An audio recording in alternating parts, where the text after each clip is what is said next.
Just give me 1 second now. Oh, Not even close. Not even close.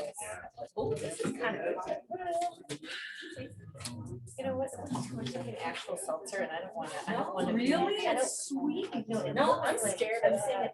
And I don't want to. No, it's actually So not a seltzer. And I. It's sweet. All right.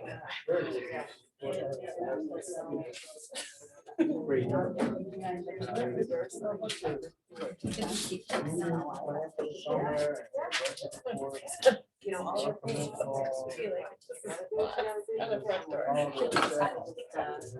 much better. Driving. He slipped and fell and broke his ankle. Remember that ice storm that we had? He slipped and fell and he broke his ankle in 2 places, and he had to have surgery. He had pins in a foot on one side and pins on the other. So he couldn't. Yeah, and then he couldn't. He had like one of these cars. Whoops. And he couldn't drive. And just started walking.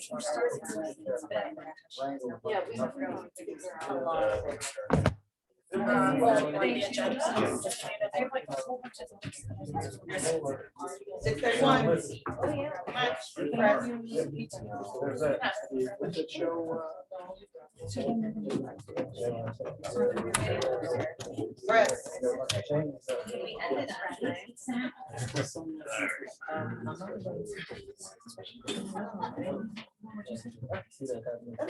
We ended on time.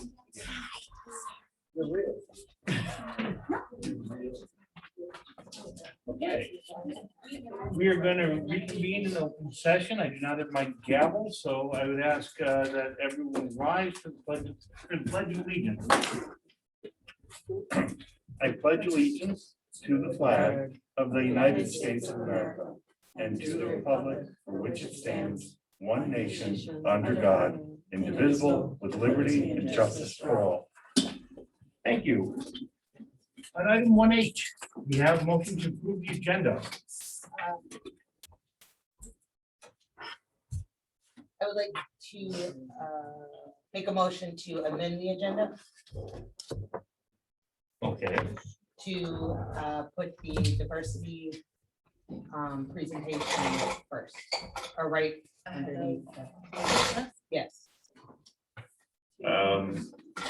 Is there a second? under, right before the, right after the first thing after new business, or before new business. 2D.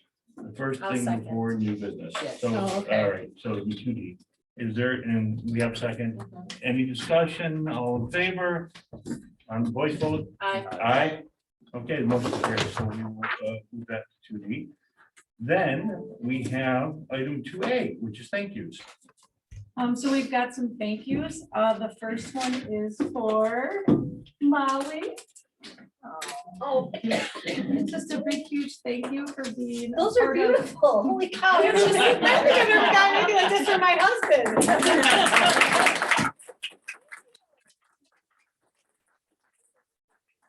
Guys. These are lovely. This has been really an interesting experience, and being a board member, where's Carla? It's not for the faint of heart. You've all been here with me for the past 3 years, and you know that we've had some really interesting challenges, and but I really appreciate the opportunity to do this job, and everyone sitting up here and everyone that works for the district, including the board members, are doing what's best for kids, and we just need to keep remembering that we're all doing what's best for kids, and that's our focus, and that should always be our focus at the end of the day. But I will always have a vested interest as a community member and also as a teacher at Nicolay that will be reaping the benefits of the hard work of the people here as they come through our doors once they're 9th graders. So thank you. And thank you for this. This is lovely. I really do. And then the other 2 thank yous we have later in the consent agenda, a couple of retirements. Mr. McCarthy and Ms. Patty Walters. So I wanted to just give the board an opportunity to thank them for their service. If there's anything you guys wanted to say. Well, I'm just gonna say, I've worked actually with both, although particularly with Mr. McCarthy in a variety of different things, in his capacity as a leader of teachers. I think he's just been a wonderful voice for what goes right and what sometimes could work better here. And for both of my kids, he shepherded them through the arts with saxophone for my son and clarinet and bass for my electric bass for my daughter. He is a wonderful resource. He will be very sorely missed. And to both of them, I wish them nothing but the best of luck. And Mr. McCarthy, one of my sons, the youngest, is very athletic, and I remember Mr. McCarthy saying, "You might not be the quarterback at Nicolay, so you can always play the saxophone." He ended up being the quarterback, but I love so much that I never imagined my wildest dream, my son Matthew, looking up sheet music for a saxophone in his bedroom and playing it. It did sound like a dead goose at times, but I just love that Mr. McCarthy has always just developed that love for music in the least likely of students. And I really appreciate him as a teacher for my son. And I just don't remember approving these retirements. so- It's later. I know, but I don't, I'm gonna have to vote no and they have to keep working.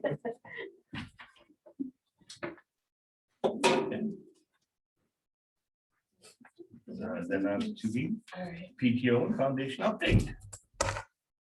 Oh, that's me. I'll keep it very short. Foundation, we're still planning spring fling. 3 weeks to go. Any day now, we're gonna figure out how to sell you guys tickets. So hold your breath, we're getting there, and teachers are coming free. Teachers are gonna get a Google form soon. So teacher free, bring a +1, you gotta pay for it, but hopefully we'll get some more teachers there. PTO, I have an update from Melanie Hinchy, the president of the PTO, who says, Teacher Appreciation Week is May 2nd through 6th. 2 amazing moms have planned a great week that includes coffee and donuts on Monday, lunch on Wednesday. May 17th, the PTO is arranging a district fun run. They're collecting pledges to go towards adaptive transportation, which I believe means the van that the foundation is also fundraising for. They're looking for sponsors. May 19th, Melanie is organizing a Glen Hills Family Activity Night to highlight great opportunities for students at Glen Hills, and I think 3rd graders are going to be invited. They're planning 3rd grade send-off, 8th grade send-off, Parkway Field Day. Desperate for volunteers. Anyone who's listening on the screen or in this room, if you have time, please reach out to Melanie Hinchy. She's shriveling up with the work and she needs all hands on deck. So that's it. Okay. Then item number 2C, the school spotlight.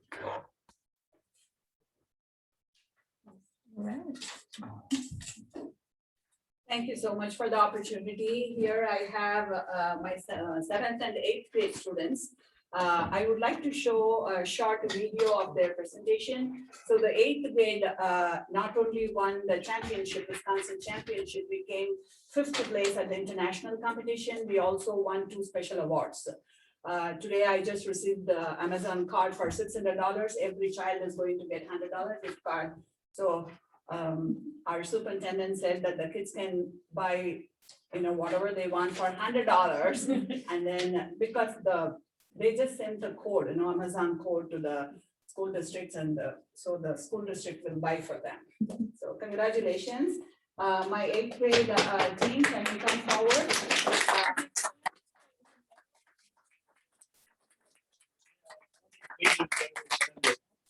Move the camera. Move the. Where are we going with it? This way? Can we move? Do you think that'll help? Maybe make it vertical. So I think that would probably be better, and then the camera kind of this way maybe. Well, Trying to get it. Jennifer, could you maybe switch it? Yeah, perfect. And perfect. Okay. Would you be able to show the video? Yeah, I'm gonna do it, right? How's it? It's the Greendale video. Got it.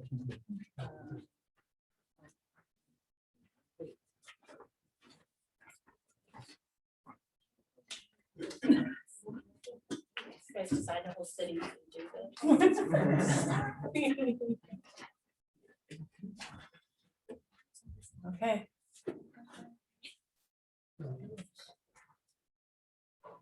Hi, I'm Mayor Maddie of Greendale. Thank you for the funding to create a city and the opportunity to present here today at the United Nations Climate Change Convention. Hi, I'm Nell, a recovery engineer working in Greendale. Hi, I'm Juliana. I'm a citizen who came as a refugee. My life has turned around since my home went underwater. I currently work as a diver, helping to remove garbage from the ocean. With the money we've received, we've been able to create a sustainable city of over 50,000 residents that floats in the Pacific Ocean.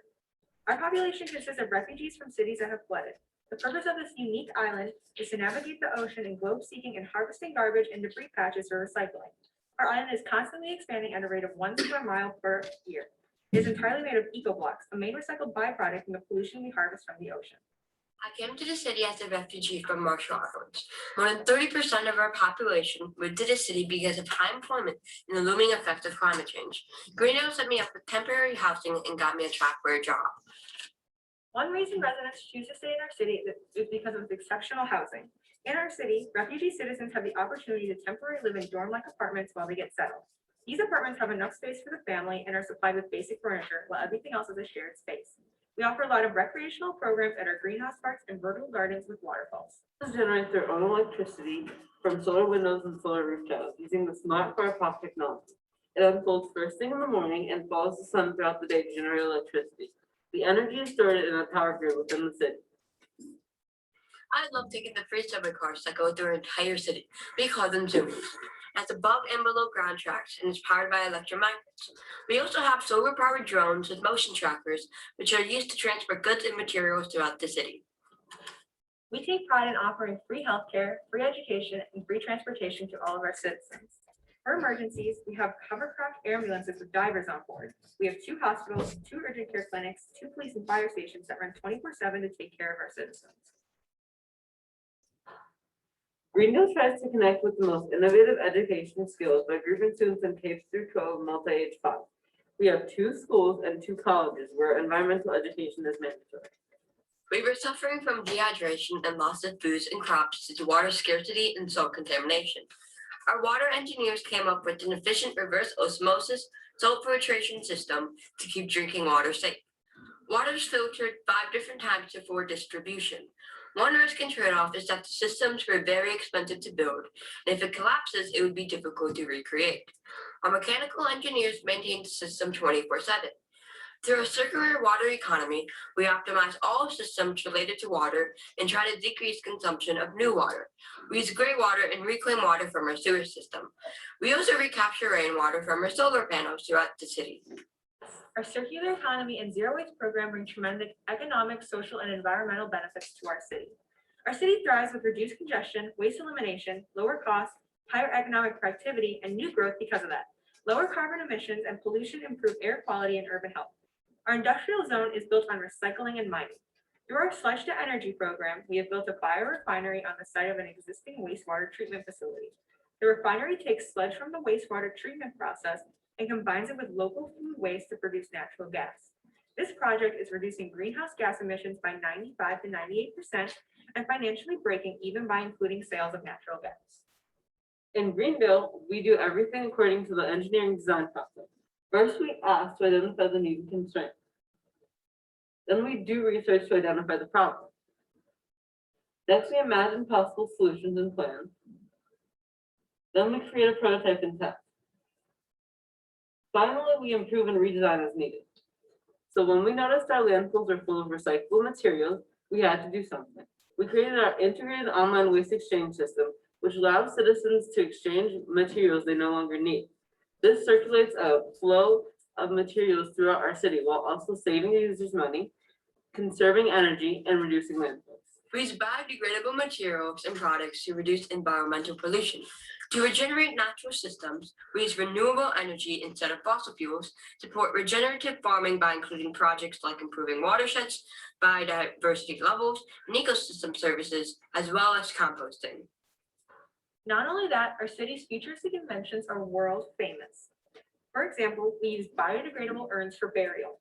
It is an egg-shaped pod made of biodegradable material where our departed loved ones are placed for burial.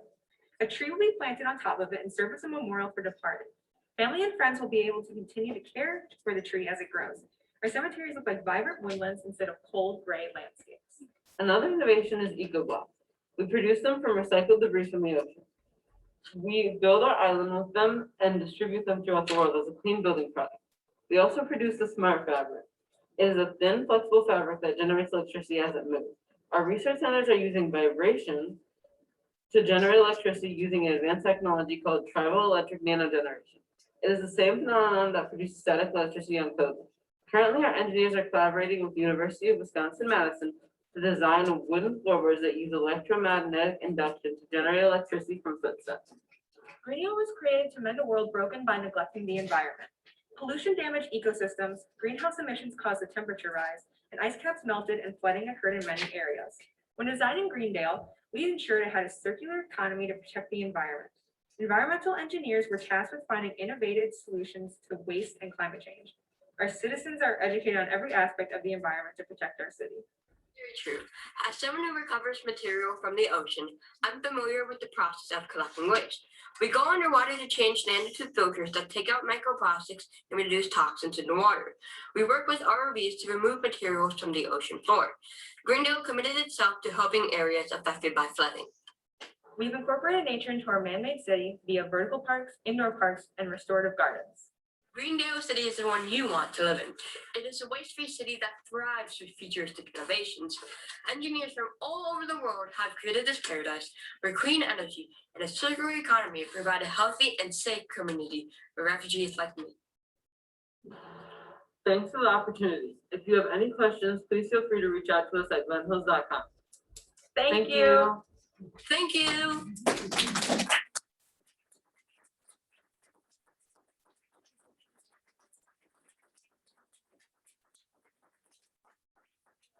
Here, usually I work with 6th, 7th, and 8th grade, so we would have 3 teams, and then we would have an internal competition. One school can take only 2 teams. But this year I had, I could not find mentors for my 6th grade team. It was difficult for me since I didn't have a class. Luckily the kids who did last year, they came back, and then I had 7th and 8th grade 2 teams.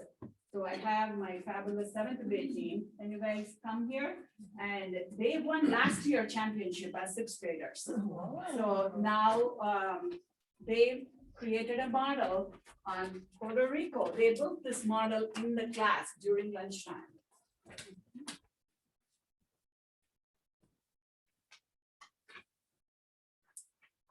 So our city is called Koki, and that means true spirit of earth. And this year's theme was waste free. So we had to basically become engineers and learn how to create a city with a residential, a commercial, and an industrial, and make it all waste free. So like she was saying, our commercial, industrial, and residential zone have a huge education complex with 2 K-12 schools and colleges where education is free for our citizens. We also have hospitals and urgent care facilities, and our city center, which is this right here, has all of our government buildings, and our free healthcare guarantees the health, safety, and contentment of citizens. We have 2 police and fire stations, which are right here by the neighborhoods. And citizens can enjoy our greenhouse parks, our community rec centers, our bike trails are all over the city. And our commercial center also has a big mall and various ethnic restaurants. Sorry.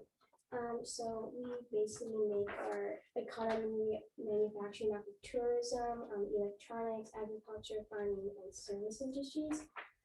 This is our water reclamation facility where we treat our containment waters right here.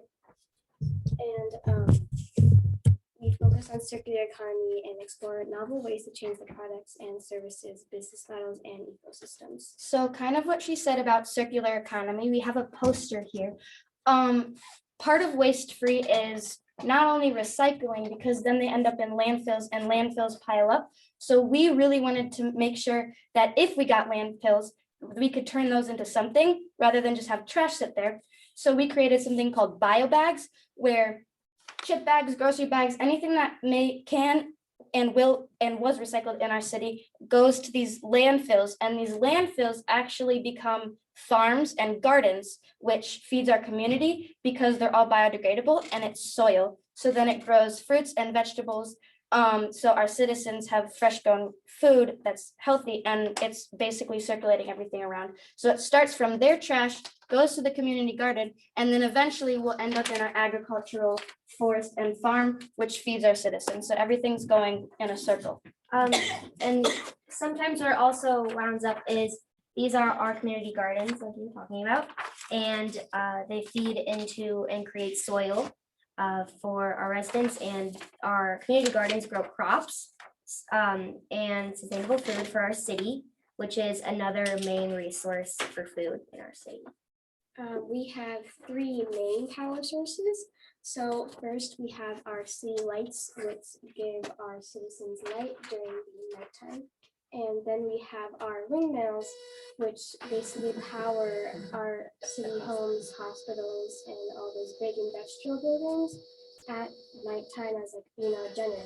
And then we have our solar panels right here, which power our homes and commercial zone areas. And then just to add on to the power sources, these blue bottle caps that we reused are acting as our turbines. And Coqui is located in Puerto Rico because they're about to be shut down by the ETA for so much waste production and pollution. And so we wanted to help Puerto Rico in this. And we realized and found in our research that Puerto Rico has struggled immensely with hurricanes. So we decided to lift our city, which is why it is above the water, so hurricanes cannot hit our city. But we were like, well, hurricanes cause waves, which cause power. So how can we benefit from the hurricanes without it actually hurting our city? So our city's lifted, and the turbines take the strong waves and create energy through fans in the turbines, which also is almost like a generator to back up our city in case we had power outages. And a big part of a city is transportation, so how you get places. And our orb right here, where is it? And here's a representation of them going around. And it travels at 124 miles per hour, and it is hydropowered from the tidal waves that Vanda was explaining. It is run by a magnetic levitation system, similar to the trains in Japan now. So it's all technology that we use like in the real world. And this above and underwater orb system transports citizens to almost everywhere in the city. Citizens also use bikes, subway systems, and private cars to go around the city. The orb is also public transportation, and it's free, along with most of the accommodations in our city. So just to point out, we also use 3D ocean farming. 3D ocean farms grow seaweed and shellfish for harvesting, and we also rebuild ecosystems previously destroyed by commercial farming. By creating a healthy marine environment and harvesting sustainability, we ensure steady and reliable supplies to keep our kelp and of our oysters. Lastly, just to kind of explain about the 3D ocean farming and how it contributes to our circular economy, we obviously are on an island and are surrounded by tons and tons of salt water.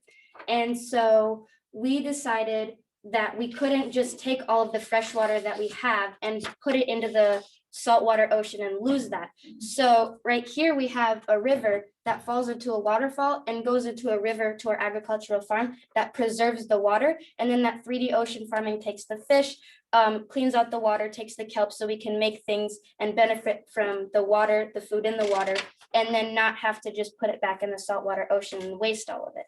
So along with like toilets and the running water you have in like your shower and your sink in your household, that flushes out along with where all the waste and compost goes and flows through the river and goes back into our composting bin and turns into fertilizer for our food. And how we created our photoresistors we built this cricket board, and the photoresistor controls the light for the city. They work only during the nighttime to save energy, so it's solar powered. These windmills are light dependent resistors. So when there is no light, it activates the system. So that's why we cover our finger with the photoresistor. Our wind turbines are connected to a utility power grid with a power grid system with photoresistor. And the windmills are being powered by strong winds, and it produces electricity to power our city, which is another main source of electricity and where most of our electricity comes from in our city during nighttime, because you need light to power it. So as you can see, we had to think in the mind of an engineer. You couldn't just say, let's do this and say we recycled, because then you have these landfills. So you had to think beyond just recycling and just how do we do this? You had to really incorporate that why part. And that's basically what we do in Miss Morelli's class. We have to learn how to adapt our brains and become an engineer and adjust to what the theme of the contest is. And obviously this year was waste free. And so that's why we had to go to lunch every single day and work on this. And we really adapted and learned. And I think we grew as people and our minds grew. And everything here in our city is found in this school. We got things from the art supplies. We found corks from bottles and things in the trash and pieces of wood from the tech ed room. So we incorporated what we literally do in our city in our model as well. And there's no GT this year like there was the past couple of years. So we had to come in during recess and lunchtime to build this. So we didn't have like an hour dedicated specifically to building our city. So it was tough because, some of us wanted to go outside and play with friends and just, hang out and actually eat lunch in the lunchroom instead of eating lunch upstairs. But, we persevered through it, and we also had a lot of fun. So an example is we went to the tech ed room to cut these pieces of wood, and we were drawing on them with Sharpies. And one of the boys comes up to us and is saying how much his dad engineers this stuff. And it was just a cool bonding experience. And we're really glad that we joined this year. And we can't wait to come back next. And that's kind of why we're here, just to show you how proud we are of our city and express that even though it was hard, we persevered, and we would really like more time if possible. And yeah, possibly, get GT as class again and have dedication and create other projects like the science fair and all this stuff that we can use in that time, and to also ask for help if we need help on a homework or something, and it'd be very helpful, beneficial. And very beneficial. And that's Koki.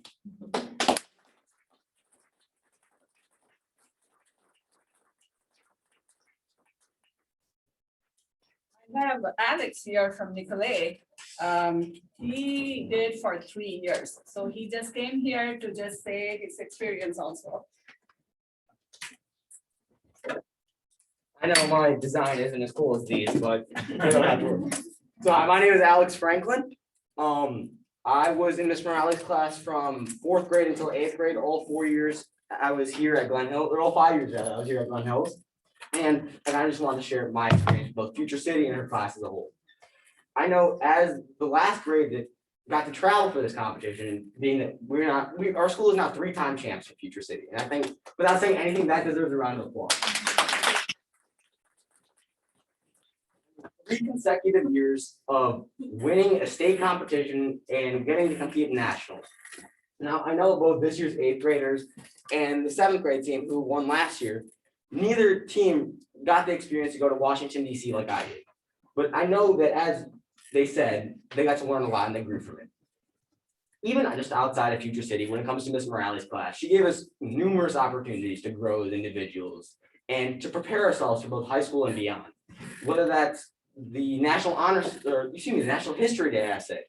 Ever since 4th grade, Miss Morales would have us write a National History Day essay, and we would all sit there being like, why is she making us do this? I mean, you come into a class that is almost an alternative for just a regular resource, and you're told to sit down and write an essay. Now, as a 4th grader, this isn't exactly the thing that you want to be doing. But over my years at Glen Hills, I got to learn why that was so important. Every ninth grader in the state of Wisconsin does the National History Day project for school. And by doing it for 5 consecutive years in her class, I was able to prepare myself along with my classmates who are unfortunately not here today. We got the opportunity to prepare ourselves for actually doing it in high school. Outside of that, Ms. Morale gave us an opportunity to take this 8-week government course where we got to travel to the Capitol in Madison and actually sit down in legislation and learn how things work. And without her and her class, I wouldn't have had these opportunities to prepare myself once again for high school and what came beyond. And I think the most important thing that her class taught me is that even when things get hard, there's no reason to stop. I mean, even with these projects, I know if you ask the 7th graders, the 8th graders, anyone from my grade, anyone who's done this before me, 100%, and you guys can vouch for me on this, 100%. How many times did you guys want to quit? Look, Miss Morale, Mr. Spoiler, my mom, Olive Franklin, whoever the mentors are in the back, I don't know your names. But whoever the mentors were, I mean, they kept us going, and especially Miss Morale. She should take a lot of the credit for that. She kept us going, and she's a lot of the reason why we are now 3-time future city champs and why we are still prepared for high school. So I think her class provides that opportunity for our school to prepare people for high school. And even though we didn't have that this year, I think what she did is she showed us that she's able to turn an opportunity, she's able to turn anything into an opportunity for kids. And I think she should be given that opportunity with her class back.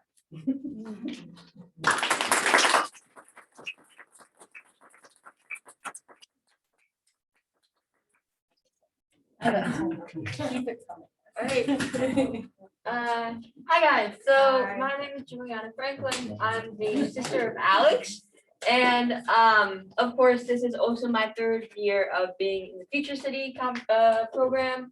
And you know, there is a lot of stuff that we learned from this. Of course, this was a very challenging year for us. We of course had COVID, and we also didn't have our class back, our research class, but we got a lot of rewarding after that. Because of our challenges, we had to work a lot on the weekends, and all of our free time was basically taken away from us because we needed to focus on this project. We needed to get the essay, the project, the presentations. But after all of that hard work, and after all of these hard and tough times, we not only went through state competition, we not only were qualified to go to nationals, but we also won 5th place in the nationals competition, which also we competed against schools in Canada, Egypt, and I'm pretty sure China as well.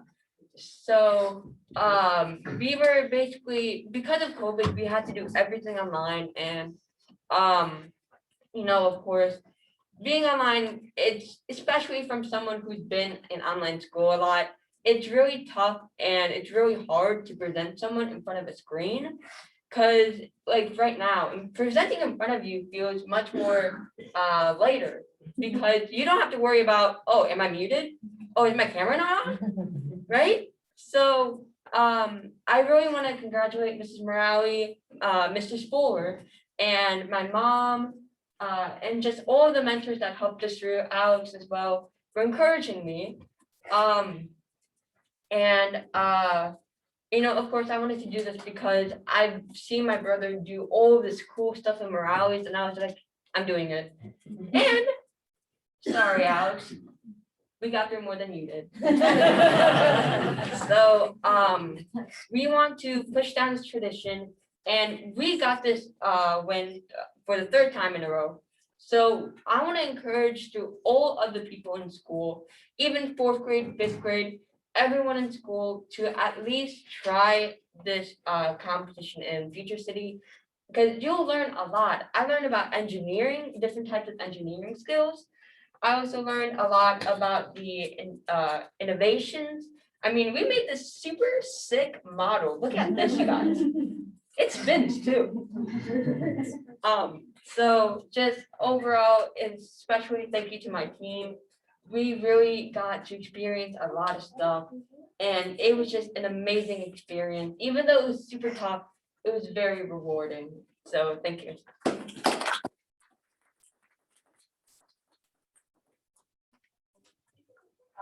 Hi, I'm Layla Cables. So I've been doing Future City along with all these people for 3 years, since 6th grade. Miss Morales' class was a great time to meet the people who have been my friends throughout all of middle school because I was new and I was really nervous about being new. And I met a lot of really cool people, got to do a lot of really cool stuff. And I got to kind of like discover how much I enjoy doing research for whatever class that is, and also taught me how to research for like my current science and ELA project, which is also very helpful. And Future City's been a great experience to like to learn and grow and do a lot of cool stuff, which I mean, this year was pretty hard because we did all of our Future City stuff either over FaceTime, over break, or on Saturdays. So, I mean, I kind of wanted, it was good to have my Saturdays back when this was done. And get to have free time, but I learned a lot and I appreciated it. So yeah, thank you, Ms. Morelli, for pushing us to do work. And thanks team, y'all are great.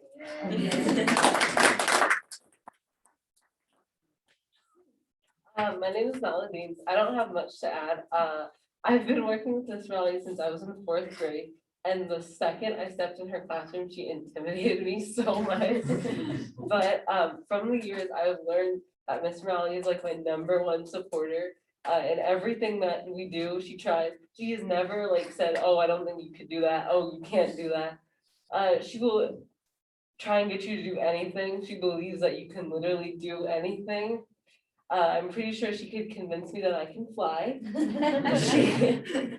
She has gotten me to do every project and I have benefited each time, even if I thought I was too busy or it was too much. She showed me that I really can do anything. She's donated so much of her time, all of her weekends. Over the summer, it was so hot outside and she literally walked to Clutch Park to meet with us. She does so much more than she's paid to do and offer her students. She really shows that she believes in them through everything. I don't think it was fair to take away her class from her because she has taught so many students to believe in themselves and push them to achieve great things. So yeah.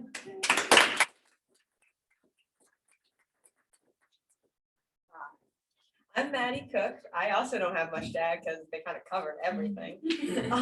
I also have been in Miss Morales' class for 5 years now.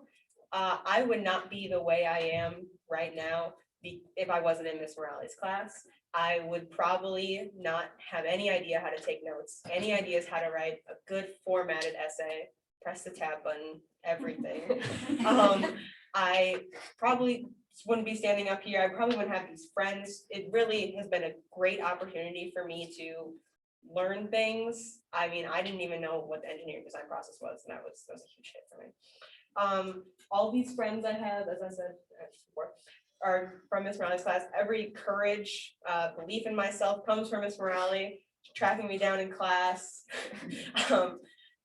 finding me to do new stuff because I probably would just be not doing anything. So she really has helped me trying to take off and learn stuff. Thank you. And she should really get her class back because I think kids in the future should have these opportunities because our generation really needs to make a change with the environment, and she teaches that. So thank you.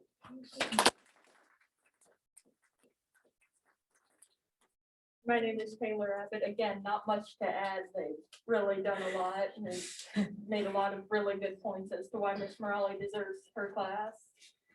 I've been in it since 4th grade for 5 years, and although it has felt like a lot of work, I know it's really pushing me and she really believes in me to keep doing, and I think like everyone else, it's really benefited me to do better in my schoolwork because of how far she's pushed me and how much she's taught me. And I think that this class is really valuable for people to learn those skills. So, yeah.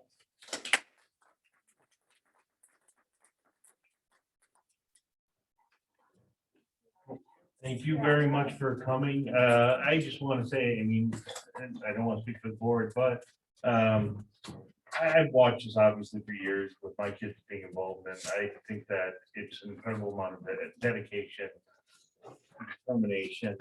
I'm really happy to see the kind of positive results that we have through STEM activities at Glen Hills. I'm really looking forward to seeing more of it. I know that this year, without having an actual resource class, was really, really hard. But I also saw firsthand when I had to get up early and drive people to, to Spoiler Studios. There was a lot of work going on, and I want to again commend the drive, the attitude, motivation, and also the opportunity here to learn and to really participate as a team. Thank you.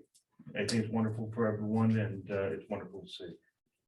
I have to add that, I would not be successful without mentors like Mr. Spoiler and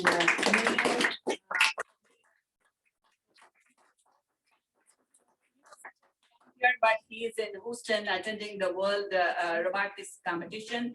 And when he was in 6th grade, we came to know about this competition through our curriculum director, Mark. And he said, Lalita, I think this would be a good thing for you to do. And I immediately picked up, and then I reached out to him. I know he has a Spoiler studio. And even though his son graduated, he is a junior this year, Mr. Spoiler comes back every year to help me. This cannot be possible.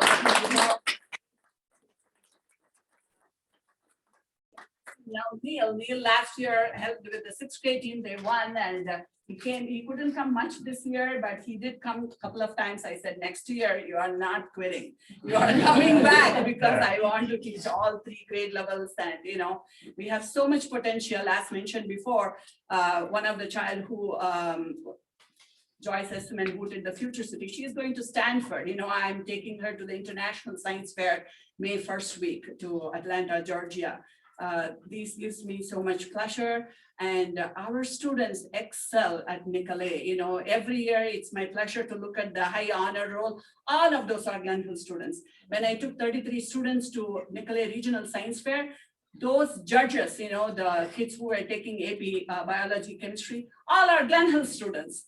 I couldn't recognize, they were so tall, but it's so much, I feel so happy. And again, I thank the wonderful board and my wonderful administrators who allow me to do anything I want to do, This is what I came up with that. Can I do it? Go ahead, I never had a no from any of the administrator. I'm very thankful and grateful to work in this district. Thank you so much.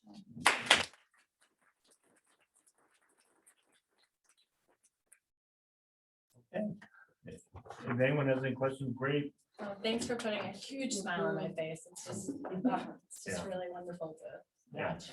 So, thank you. Thank you. Okay, then we are going to move on to, and you guys are free to stay for the rest of the meeting. Thank you. I'll give you a moment and then we'll move on to. Thank you.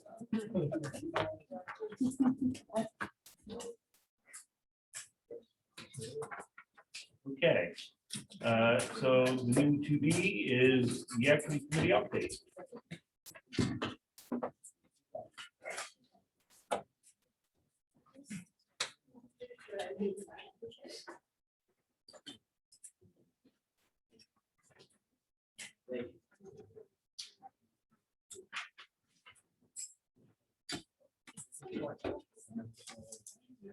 No. Okay, I don't even know if you have it. I don't have it. Okay. What?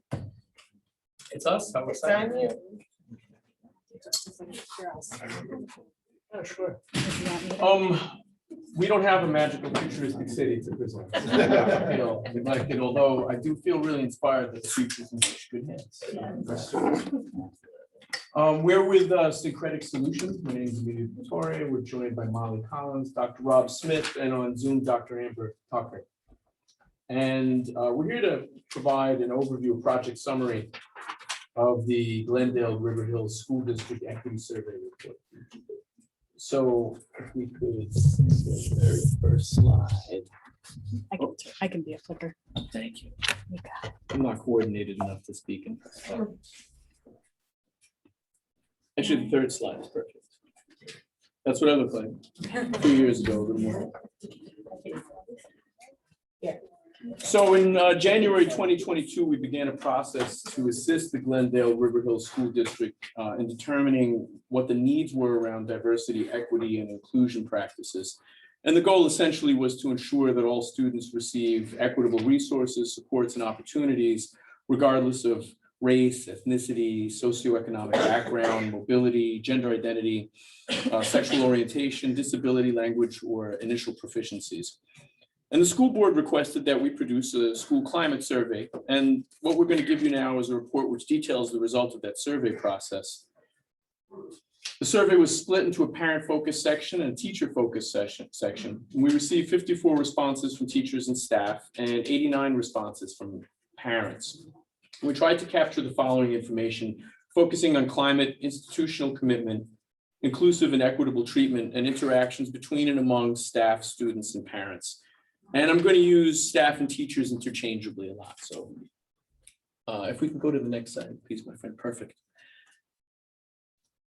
There are several areas of focus highlighting the needs and concerns of staff and teachers. And an overview is going to talk, will highlight that staff and teachers desired clear policies and practices pertaining to implementation and training of equity strategies from school leadership.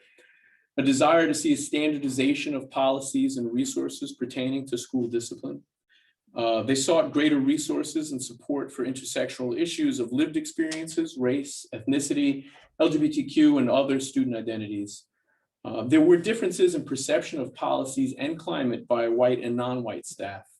And they also sought greater support for students with cognitive and emotional issues. I'm going to cover a couple of slides, then we're going to turn it over to Dr. Tucker, and then Molly and Dr. Smith. The demographics of staff and teacher respondents, and similar to what you'll see with the parents, about 70%, a little over 70% identified as white, non-Hispanic. I'm sorry, can you take one step back? So thank you. Sure, sorry about that. These folks couldn't see. I just met Zach and here I am disfranchising. That's cool. You're saying it out loud, so I don't mind. So a little over 70% identified as white, non-Hispanic. And approximately 74% identified as women. And you can see the rest of the breakdown there, 16.7% identifying as Black or African-American, 7.4%, and then so on down the slide. On the next slide, what we're doing is we're extrapolating from the survey, and I've just pulled out some of the more critical elements where there are a lot of good things teachers and staff say, but I want to focus on, for such a short presentation, some of the areas that most need our attention in addressing. There was a greater desire for support for students with IEPs, and although generally the staff felt that school leaders encouraged them to teach about peoples of different races, cultures, and ethnicity, only just shy of 60% felt that the school provided the instructional materials that reflected the students' ethnicities and cultures. And only about a third felt that the school provided resources and training for students with IEPs across different languages and cultures. And this is relatively significant in light of the observations from the focus groups that we also had in addition to the survey, and statements from survey respondents which highlighted the need to be more responsive and supportive of students with learning or cognitive difficulties. And there you'll see also a pie chart which kind of breaks it down into strongly agree, agree, disagree. And you can see where we pulled out some of that data. On the next slide, we're taking a look at some of the data that explored how comfortable staff felt interacting between one another, having conversations about race, and also how they felt sharing, whether or not they felt they could share honestly about race. And generally, although staff reported they felt comfortable discussing race-related topics with colleagues, it's over 80%. And thought about colleagues of different races and ethnicities and cultures frequently, almost the same data, which is good indication. And on the surface, it appeared that about 70% of staff felt they could have open and honest conversations about race, although almost a quarter were neutral about it. We dug a little deeper into the breakdown underneath that, and about 50% of staff who do not identify as white disagrees with that. So if you take a look at the 74% of the respondents being predominantly white teachers, and you dig a little deeper into what the racial metrics are below that, staff and teachers that weren't white didn't feel quite the same way. And so we had to pull that out so that it didn't give the wrong impression. If you take a look at the next slide, which is discussing school services, rules, and staff voices, it's hard for me to not walk around as a presenter. So I apologize. It's really hard. And I really want a black sax for you. When asked to indicate, and this is a very important one, here we're using a bar graph. So this is measuring 4 different things. And we're taking a look more or less, the respondents were asked to say whether or not they agreed with the following statements, indicating that the school district needed to improve the high quality services to help students with social or emotional needs, implementing more programs that develop students' social and emotional skills, and more equally apply schools' rules to students. So generally, the staff felt that schools honored the voice and opinions of faculty and staff who aren't white, although again, the sentiment wasn't shared as much by the non-white staff. And you'll see there in color, which I don't have here in front of me, the indications of a blue being strongly disagree and red being disagree. So the first 2 bars strongly agree, and The first 2 bars are strongly agree. Strongly disagree and disagree. And then, I wanted to read that for those folks too, because it's like an eye test. If you're over there, you really can't see what This is they. gonna be on board docs, right? Yeah. Yes. We will make sure we share the. this is the release party. I gave the hard copy. But this is important for us to take a look at because it compares, it's sometimes and I don't want to step on Rob's recommendations at the end, but it's important not to look at a supermajority of agreeing and disagreeing, but also to wonder why 15 or 20% or 33% view these as issues that need repair. If we look at the next slide, which is teachers focusing again on mission, vision, and direction of the school district, you'll see that almost 24% of school staff disagree or strongly disagree that the administration has been effective in helping instructional staff advance student equity. And I'm not saying this to condemn school administrative staff. This is just something that we need to take a look at to improve. Respondents indicated that there didn't seem to be a cohesive plan. A quote I pulled out from one of the statement parts of the survey was reiterated by a lot of staff, saying that students seem to be treated differently all the time. And that there needs to be improvements to how staff can be better prepared for compensating for differences in learning styles, as well as points of other intersectionality or difference such as gender, LGBTQ status, lived experience, or cognitive ability in addition to race. And again, there was a reiteration of a desire to have a more clearly defined mission and vision for the school district and their policies and practices. What was interesting too is that these responses and these observations were made by both respondents who agreed and disagreed with whether or not the school administration had been helpful in this. So they might say, yes, school admin is helpful and we need to do these things to improve. And those that disagreed also said, and we need to do these things to improve. And you break that down, not just by looking at the statistics in the survey, but also in the added verbal components afterwards. And now I'd like to turn it over to Dr. Tucker, who is joining us on Zoom. And she's going to talk a bit more about the parents. Yes, so for the parent portion of the survey, our goal with that was to just expand the types of information that we could garner about their perception, perspectives of the school climate from a parent perspective. So we had about 60% of the survey responses come from parents that had children attending schools in Glen-River Hills School District. We received about 89 responses from parents, and 46 of them had students at Parkway Elementary, with the remaining 65 of them having students at Glen Hills Middle School. I want to note that the demographic majority, which is reflected in the information presented also about the staff, and then also as a reflection of just the district in general, the demographic majority of the parent respondents were white and women. A non-white parents constituted a significantly smaller representative sample. So for example, there were 60% of the responding parents identified as white and women, and 19% identified as Black or of African descent. I'm sorry, if 73% identified as being non-Hispanic white. And then much even more smaller representative of the sample was Asian or Asian Americans, or people who identified as racially mixed. So that was a very small portion of the sample. When we, in the parent section, we broadly, you can go to the next slide. For the parent section, we had some, which is actually the overall themes of the survey, which Emilio talked about at the beginning, that we categorized the questions under broad themes like inclusive and equitable treatment.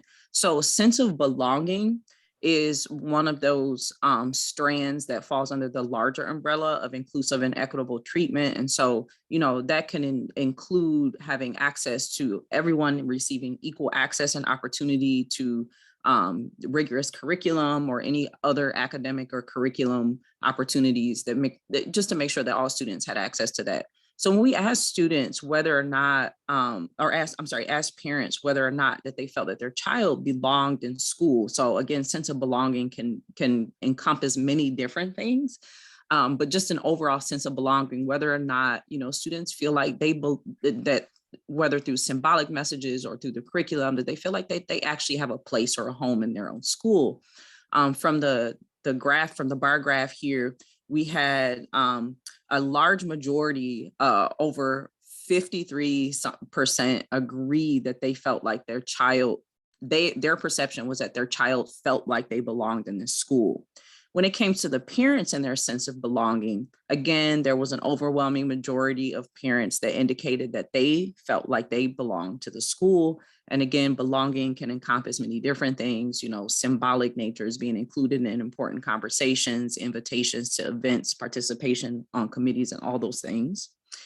And then lastly, the school, also a part of a sense of belonging is feeling like the school that would encourage them to be an active partner in educating their child. Overall, there was an overwhelming agreement with this. But again, just like Emilio has stated, I want to contextualize this with demographics. So remember, the majority of the respondents, the pair of respondents, were white and women. Next slide, please.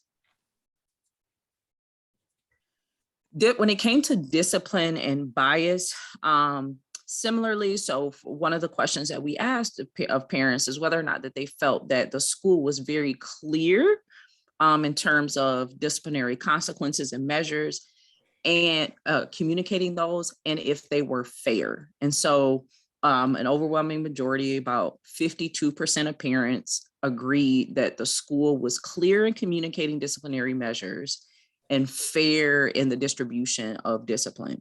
But I also want to point the attention to the pie or the bar graph to the parents that disagreed.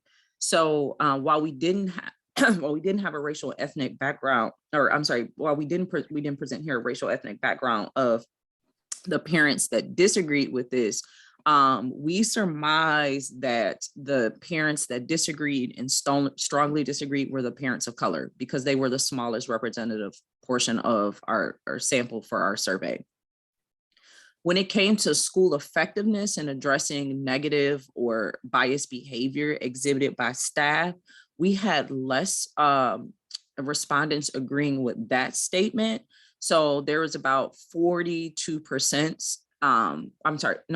There was about 30-some% that agreed in comparison to the parents when they were asked the first question about whether or not the school was effective and fair in distributing punishment. When it came to addressing behavior exhibited by staff, there was less of an agreement there. And then lastly, the school, when it came to discipline and bias, we asked parents whether or not they felt that the school honored the voices and opinions of faculty and staff who were not white. So again, this is parent perceptions, and parent perceptions can come in the form of direct experience and direct observation, or even secondhand observation or information. And so we had a majority of the people who responded to this question agree that the school honored the voice and opinions of faculty and staff.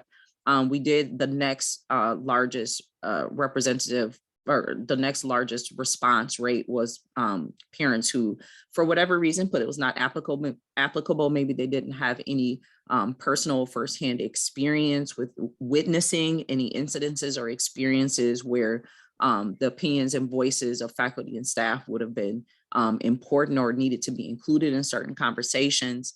And we did have the next highest response rate was parents that strongly agreed. So again, I want you to keep in the back of your mind about the demographic representation of the respondents for this survey. And so, you know, race could very much play a factor in what people witness and what they experience, or not even, or play a factor in unawareness, you know, maybe not having the awareness to observe any types of incidences where faculty or staff of color voices would have needed to be inserted into any types of conversation. Next slide. So inclusion again is, you know, related to belonging, but inclusion in the sense of related to social identity. So along the lines of race, gender, sexuality. So when it came to inclusion, we asked parents whether or not they felt like the school encouraged their children to take challenging courses. And so this is part of the inclusion and equity here, you know, equitable treatment for all students, that all students again have access to challenging curriculum and academic opportunities. So when we asked parents whether or not they agreed or disagreed with the statement that their school encouraged their child to take challenging courses regardless of social identity, a majority of the parents, they were satisfied with the treatment of their children, and they felt like their children had access to challenging and rigorous academics. So it was about 53% of those parents. What is something worthy to note is about half of that, so about 25% of those parents actually also strongly agreed, and we had a very small percentage, about 5.7, actually who disagreed with that statement, even though for parents who disagree, the minority that disagree, it's still important. You know, that's a stark contrast between 53% of parents agreeing that their child feels included and that they belong, and then 5.7% disagreeing with that statement, implying that they feel like, or their perception is that their children feel like they are not included or do not belong, that still is all relevant, that is still significant and important. Not statistically, you know, numbers only tell us part of the story. So, which is why we did focus groups, because we have narrative responses, which will be shared in a little bit. And then also we asked whether or not parents just generally felt like their child's school cared about their children. So this is also related to inclusion and belonging, you know, whether or not they felt like, you know, the staff and faculty made efforts to demonstrate, you know, caring for students as human beings, as people. The perceptions from parents was about 48% of them did in fact agree that their child's school in some way cared about their children. We did have 10% of parents actually disagree with this, and implying that they felt like their child's school did not demonstrate a caring environment for their child. Next slide, please. Oh, I'm done. Go ahead, Molly. Okay, cool. So we did this actually a little backwards, because we started this whole conversation with a list of parents and teachers who had identified to the school board their interest in becoming part of an equity committee or an equity conversation. And so we started that and asked those individuals to connect with us. We had several focus groups via Zoom. We had some individual conversations, and those conversations and those focus groups really helped us to inform the questions that were asked in the survey. But you know, we talked a lot about confidentiality, so we're not going to attribute any comments to any individuals, but there were a number of themes that arose from those conversations.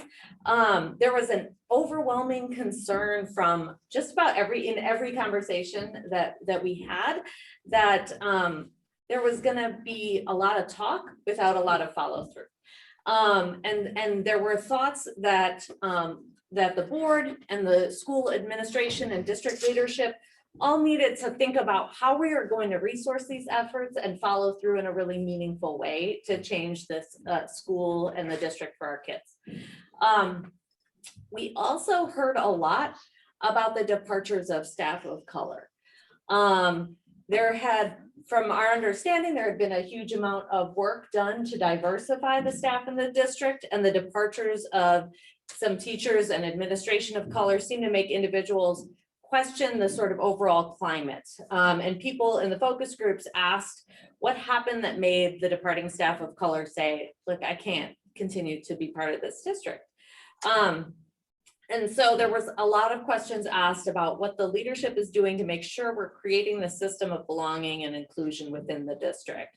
Conversations between us and some of the staff of color that are currently in the district, folks described feeling, not always feeling supported, being subject to racist behavior of other staff members, seeing kids of color disrespected, and their experiences not seeming to be taken seriously. Staff reported not always feeling respected as experts in their field, of peers and supervisors making assumptions about their level of academic achievement or their ability based on their race. Staff of color in this district are feeling racial battle fatigue. It's difficult for them to have to educate their peers about these issues, and it's also outside the scope of their paid work.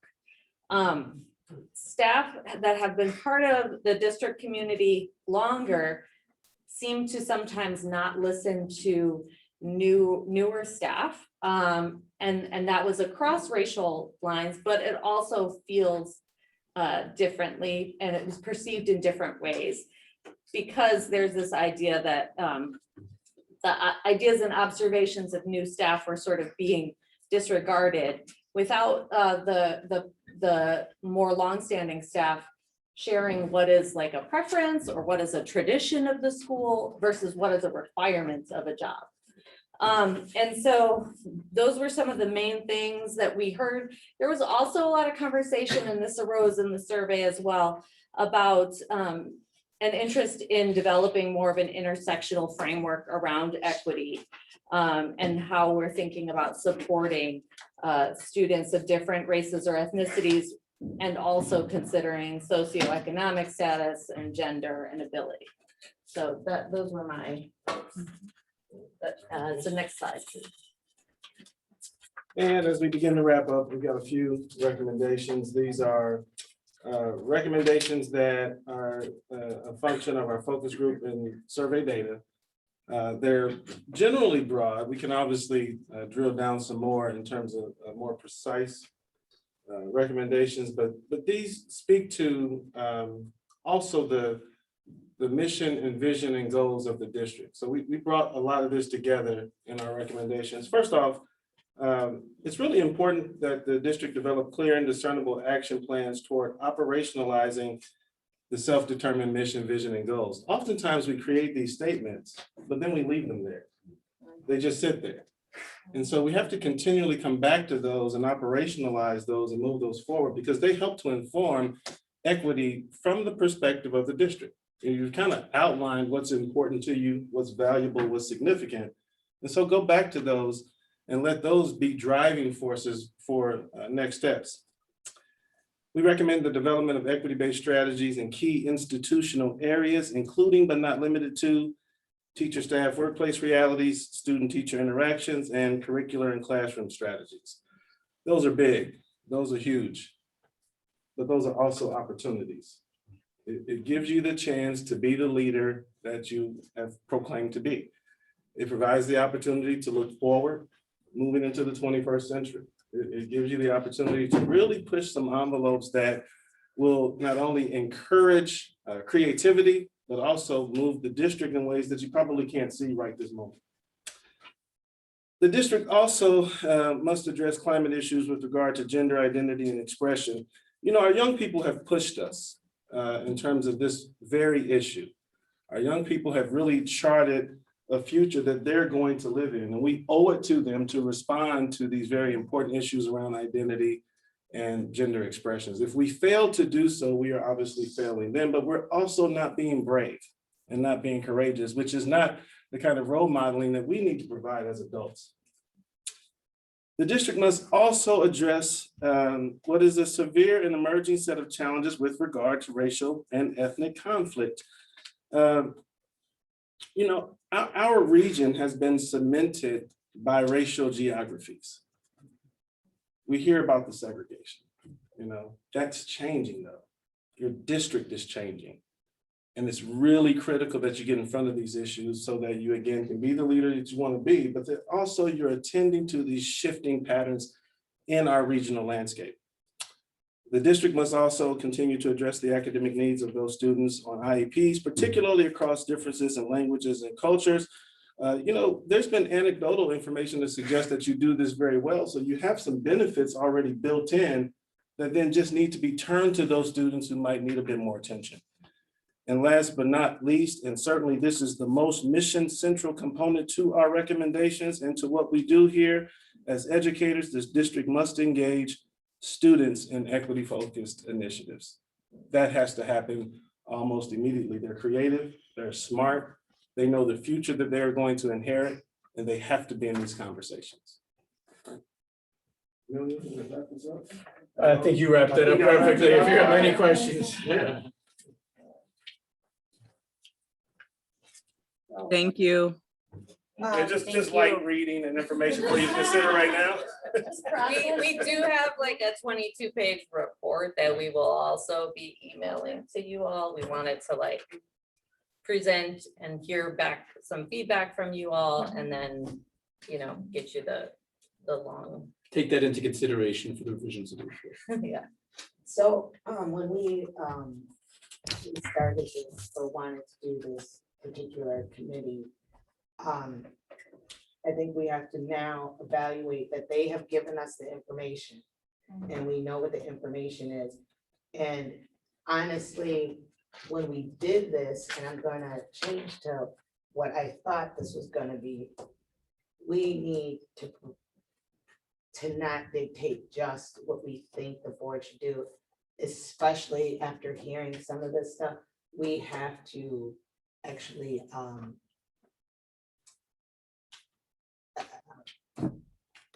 push forward or actually suggest that staff, the district, implore you,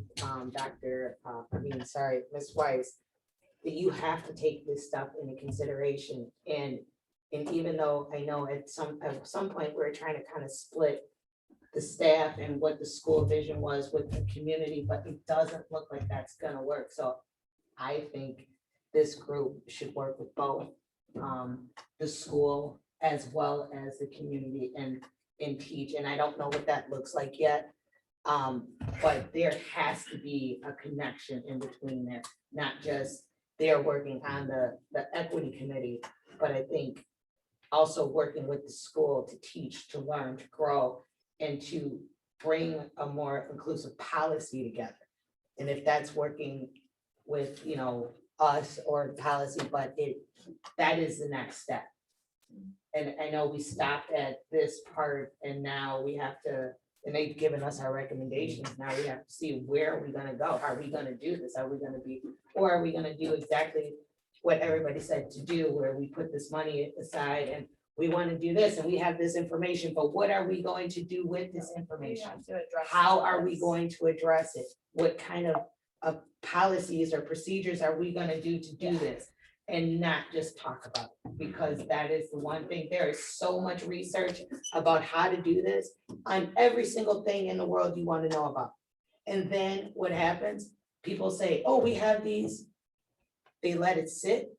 And then about 2-3 years later, we have to research this again, even though time and time again, the same exact things, the results are there. So I think we need to digest this for only one meeting. And I'm seriously, so we can read the full thing, but we need to come up, what is our next steps immediately? I would like to propose, because initially we talked about doing all of this work with your group and having you guys continue to facilitate the work, but the board wanted to understand what does that work even look like, because we needed help defining that, and that's what the survey has done, and I appreciate the thoroughness and the thoughtfulness and all the reflection that we are going to get to do because of the work you guys did, so thank you for that. And doing it so thoughtfully. My ask would be then to put together a proposal to support us in completing these recommendations. And what that would look like, so that there's a clear plan we could review and process as a board and understand what that work would look like doing that with you, because this is all this is a lot to process. And it's not that we didn't know, but something about having it being said in this manner and in this way makes it palpable. And so I think that I would ask for something of that nature, if the board would agree, for us to consider, how do we move forward in this work? What are your recommendations for supporting us in that work? And I would also add to that you have a conversation with Ms. Weiss to see how it can all be implemented together, because it can't be siloed. So that is, I think, the key to this. And then this is where we go from here. And I know we gotta renegotiate contracts. Don't be looking at me all funny. I know, I feel Amelia's going like this, but honey. That's what I'm asking for. But no, that's Well, and let me, if I can, is it okay if I respond? Like, I live a couple blocks away from here. My kids went to this school. I'm invested in this process. I don't know if we're gonna be able to do all of these things, right? Like, this is like a multi-year, long-term investment that the school district is gonna need to make, and it might not be with us or through us, but it's still like stuff that y'all should be working on. So like, whether or not it's with us or with another consulting firm or internally, it's important, and I hope that it won't just live in a drawer, right? And I just, at least give us the starting points, because right now you gave us our recommendations. But I'm looking at now, and I think I'm kind of adverse to a lot of the stuff, especially because I've worked with, four of you. I have no clue where to start. I mean, I have a recommendation on where to start, and it's gonna sound really simple. But it's something that we don't think about enough. One place to start is to just think about all of the equity-based stakeholders you have in your community, and to actually put them in an Excel sheet. You'd be surprised the resources, the tools, the expertise, the brilliance, the creativity, the artistry that's right in your community, in our community, because I live in Glendale too. In fact, I wouldn't have done it if I didn't, to be perfectly honest. Yeah, and a lot of the folks who came to the focus group had really important insight. And like, so you have a lot of knowledge and drive and desire in this district. And so, I mean, I think, yes, we will Perhaps it's like a formalizing, because what we need to do now is formalize the equity committee. And so perhaps like this is a piece you can help us with, in terms of, we have these recommendations, which I would see as charges for the equity committee. We have the work Allison is doing with leadership around strategic planning and whatnot, but I do believe it should not be siloed, but it should be important enough to also have its own core group, like you said, being able to use what we have in our community, what's in our tool, what resources we have at our disposal. So it's finding a way to formalize and formalize this committee and move on these, with some continued guidance from you on pathway, even if it's not to see the work all the way through. Right. So I have a question. How are the focus groups determined? How did you determine who to bring in?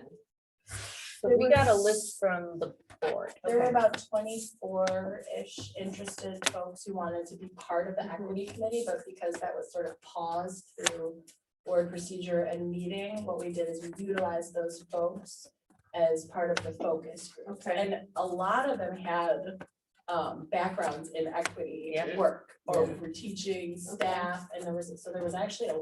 I was incredibly A impressed. lot of I've done gazillions of focus knowledge groups there. and this one I thought, oh. Yeah. And I think it wasn't just, it was some of everything. It was just some parents, and it was some teachers, Mhm. and it was a broad Yeah. but small focus group, but it touched every sector of what our community is. Okay, I do have a question though. What do you make of the lower response rate of families of colors this survey? Do you have any thoughts on that?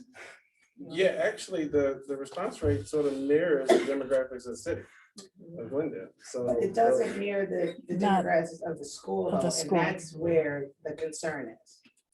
For me, at least. Well, yes, and What's the yes, demographics you know. of the school? right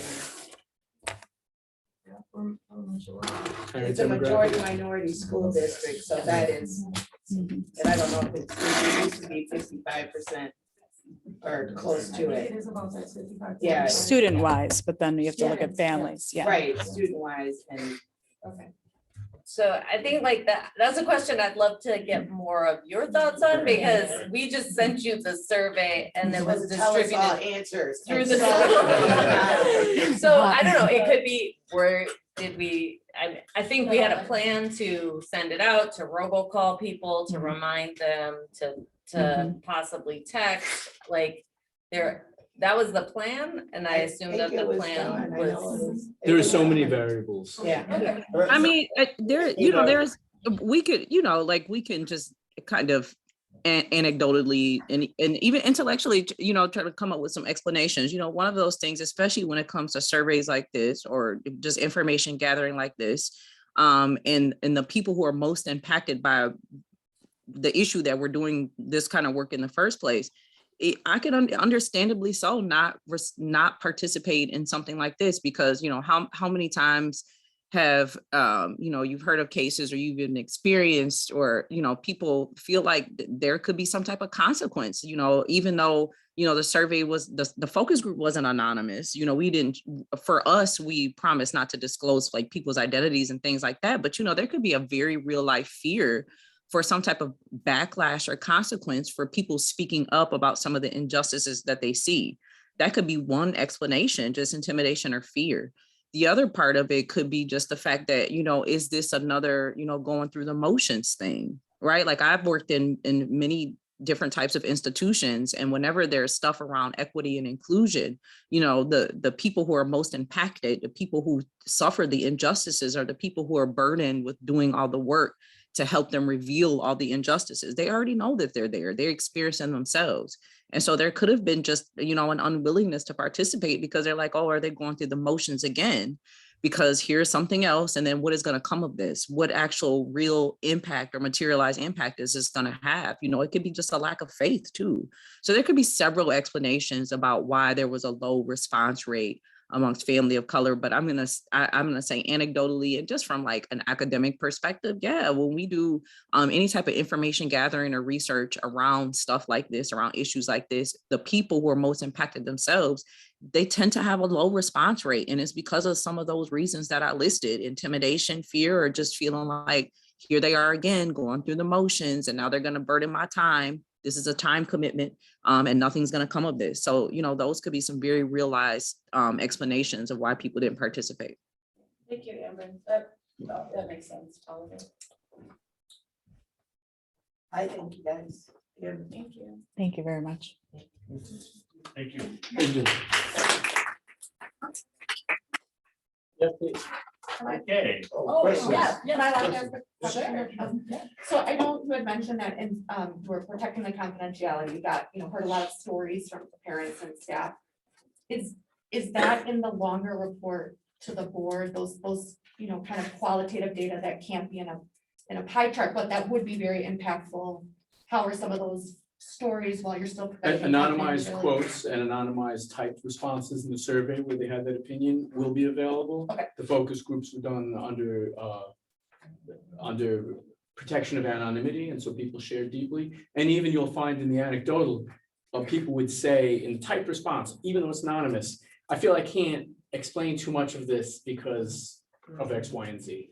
And so even when it was anonymous, what Amber brought up was something that was there, because we all suffer from fear of recrimination or a response, whether or not they really believe somebody's going to respond, or just that it's happened in the past enough where they see it here or elsewhere that it's a factor. So individuals won't be attributed to statements, but statements will be shared. Can I ask a brief question? I'm sorry. I actually saw you speak at the symposium last night, yesterday. Mental health. Yeah, so I had a feeling you would mention community mapping, but Absolutely. I'm curious what you think. I love the idea. We've talked about community mapping over the last handful of years, and some folks. I'm curious what you would do to that map, like just as a first step. Well, it depends on a number of interests. How creative can we be with our classroom? And who might be some of those folks to help add more creativity to our curriculum experience?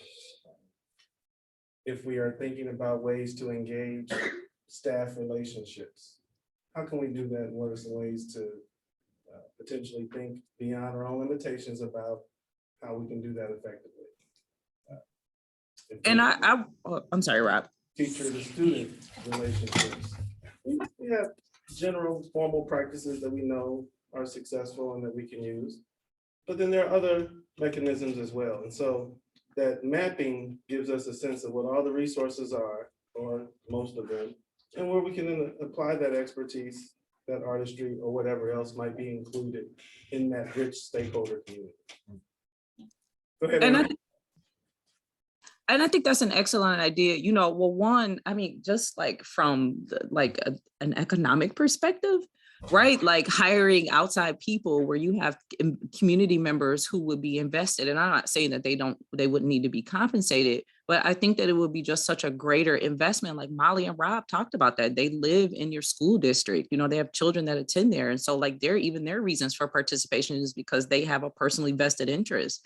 And so involving people in the community and the type of work that you're doing, you'll get a higher level of interest for people, and people actually feel like for real stakeholders, like they are in the community and they're also doing work to make their community better. I think that's something that could be really fruitful and important. And the other thing is too, like economically, and you know, we draw on outside sources, and like Molly mentioned that work can be with us or not with us. But I mean, I think most importantly that it does come from individuals in the community. I mean, one, that'll demonstrate how much people really do care. And two, I think that just their personal investment is going to go a lot further and say a lot more than outside sources coming in and trying to do work objectively. You know, these people have subjective interests. They could have subjective interest in helping you accomplish all of these goals. So I think that would just be a very, my opinion is that I think that it would be a very fruitful exercise in doing. And oftentimes for challenging scenarios, we put folks in positions of addressing matters that they're maybe not the best person in terms of expertise to address. Once we know what the stakeholder community looks like, then we can more effectively employ those resources and those assets. And one of the things we heard from teachers and staff of color is they feel in some ways underutilized, like their expertise is not always understood or invited. And so they may not share it, because if you're not asking me, I'm an expert in this, but you don't come to me, I'm not going to necessarily try to insert myself, especially if it's a situation where I've kind of been knocked down before. So like finding out people's expertise is also making sure we're really valuing folks who we might have a specific bias or a stereotype about in our head. We're making sure that those folks are included and valued for their expertise. When you have a community of stakeholders, it takes a little bit of the daunting nature out of the big task, so that it's not just the teachers and just the staff and just the administrators. It's a much richer and more robust community of folks who then are a part of the conversation in ways that, again, we don't exactly know right today. And so it puts more troops in the conversation, to be perfectly honest. There's one question. Yeah, there are a couple of questions and statements. There's some support from folks on Zoom, people pulling you out in particular, Amber, and praising your points. And then the response rate, a question, what was the response rate for the parent survey? Texting surveys will yield higher response. I don't know the ratio based on the number of recipients, but It was like 88. It was 89 response rate out of 143 people overall. Right. 143. Was it 100? 143 total respondents, and of the 143 total respondents, 89 were parents. I hope that answers the question. Zoom. Thank you so much for your time. We remain at your disposal for future conversations. Thank you. Thank you. So then we're on to, and we're on to business, which is 3A block scheduling at Glendale Middle School. Before we proceed, are we going to have a presentation on this? Okay. Ms. Westphal, is Anna available online?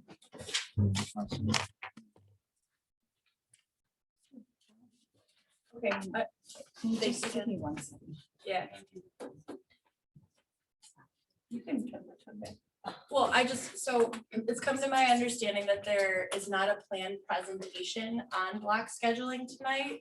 And that the board is supposed to just sort of ask questions of Anna, who's available virtually. And I would like to make a motion that we table block scheduling discussion for tonight, because I don't know if I need to say why.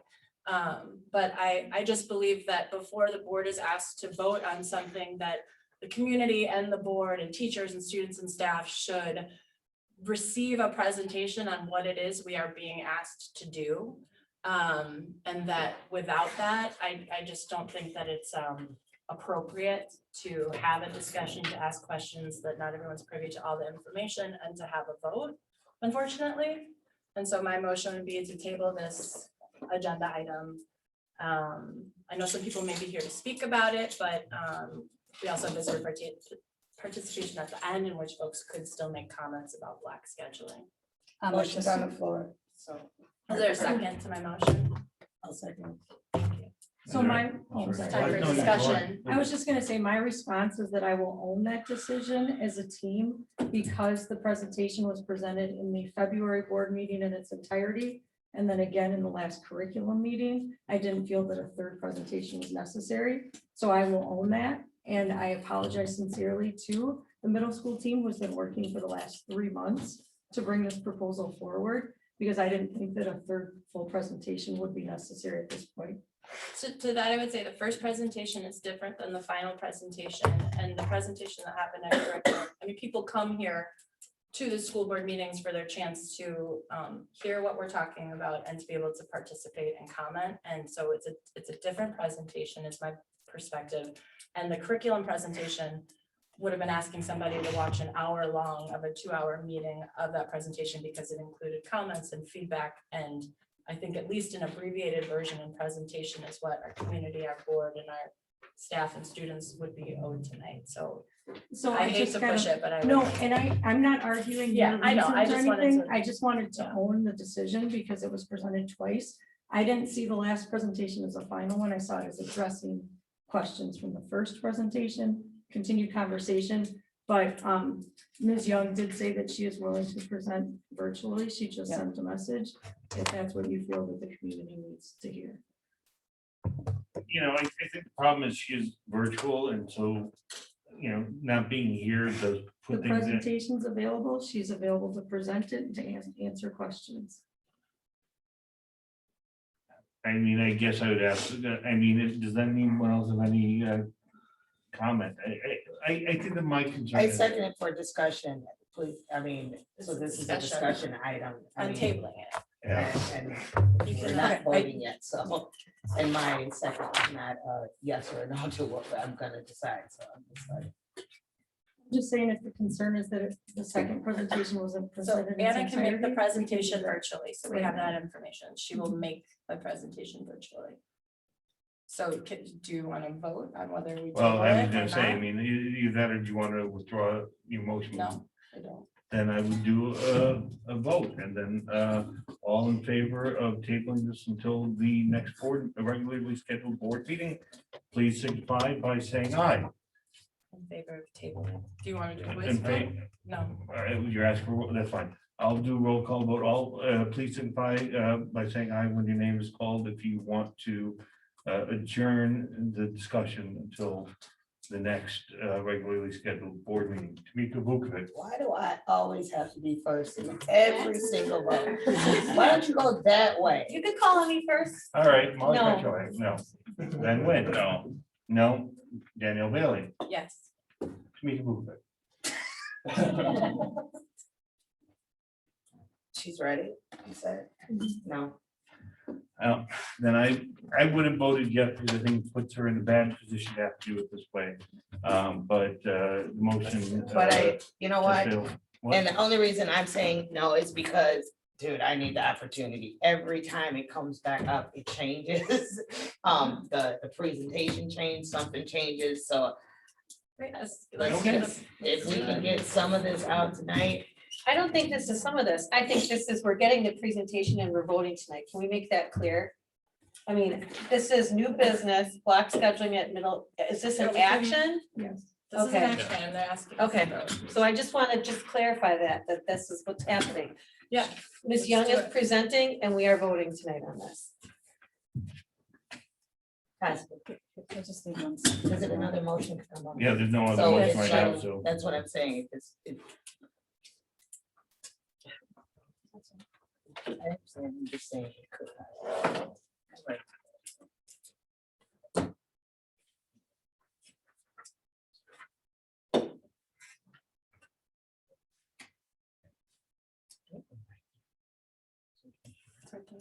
I know that's what, that's my. I'm gonna get it right now.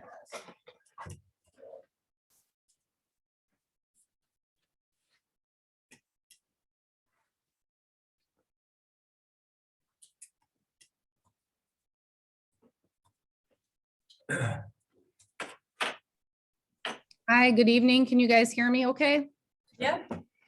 Okay. All right. I want to first of all sincerely apologize from the conclusion. I will try to walk through kind of an abbreviated piece of what has been presented as there's not necessarily new information to demonstrate or share. Feel free if there are areas in which you'd like me to stop that you want any clarification on, I'd be more than happy to do that for you. All right, so if someone could, I can't control the slide, so if somebody can move the slide forward for me, please. I got it. Thank you. So I just want to say that in all of the thinking, then work that's been done around this, it's really about placing our students at the center. Wanting to make sure that when we look at our data and we take into consideration some of the gaps and opportunities for students, that we're providing them with adequate time. Our curriculum that we utilize in the district is the Teachers College Readers Writers Workshop, as well as Bridges Mathematics and Illustrative Mathematics, both of which require longer instructional minutes than what we are able to provide to teach to fidelity of that curriculum. And although we know that, you know, a block schedule is not necessarily an answer to every opportunity gap, we do know that teaching curriculum to fidelity does yield better results for students, and we would like to be able to close some of the gaps in achievement that we see for our scholars and want to be able to provide them with the instruction that will do so. You can move forward, Jenica. Yeah, there's a hand raised. How do we want to do hand raised? Not until, it has to be after the presentation. Okay, thank you. Mhm. Sorry about that. That's a good question. I didn't mean, I'll. You're like, yeah, don't do it. I won't touch. Sorry, Ms. Young. That's okay. In taking a look at our current class sizes, the projected class sizes, if we were to implement a block schedule, would be relatively similar. An area that you would see some significant change would be in our 8th grade class. It has been our experience in the building that our older students are struggling more with the return from the pandemic. So providing a smaller class size would be helpful at the 8th grade, just to help with some of the classroom management and to really make sure that we are closing some of those gaps in achievement that exist right now as we're starting to move and prepare students for high school. Move forward, Jenica. So what was covered is just sort of a day in the life of. I want to just reiterate to our families, and this was a point of conversation as well with staff, is nothing really changes drastically for our students in grades 4 and 5 with the implementation of this. Really what we're going to see in grades 4 and 5 is an increase in ELA minutes, largely because our 4th through 5th graders do not take a world language, so we can provide them with more English language arts instruction, which is more in alignment with Readers Writers Workshop. So students would enter in the building and they would come in and have a morning meeting. After morning meeting, they would move into the Readers Writers Workshop. They would have an opportunity to participate in Bridges Mathematics, and then they would have a 30-minute resource time, which would allow them to get support with gifted and talented instruction. If there are students with special needs, it would allow time for a specially designed instruction that is in addition to the regular instruction that takes place in the classroom that's focused on grade level standards, that there would be opportunities for reteaching, some skill development and enrichment. Also with the design of the schedule, in order to carry a full FTE, our world language teachers would then also be available to help support during that time, so they could take small groups of students and work under the direction of our literacy specialists to provide some interventions to those students who might need additional support in reading or mathematics.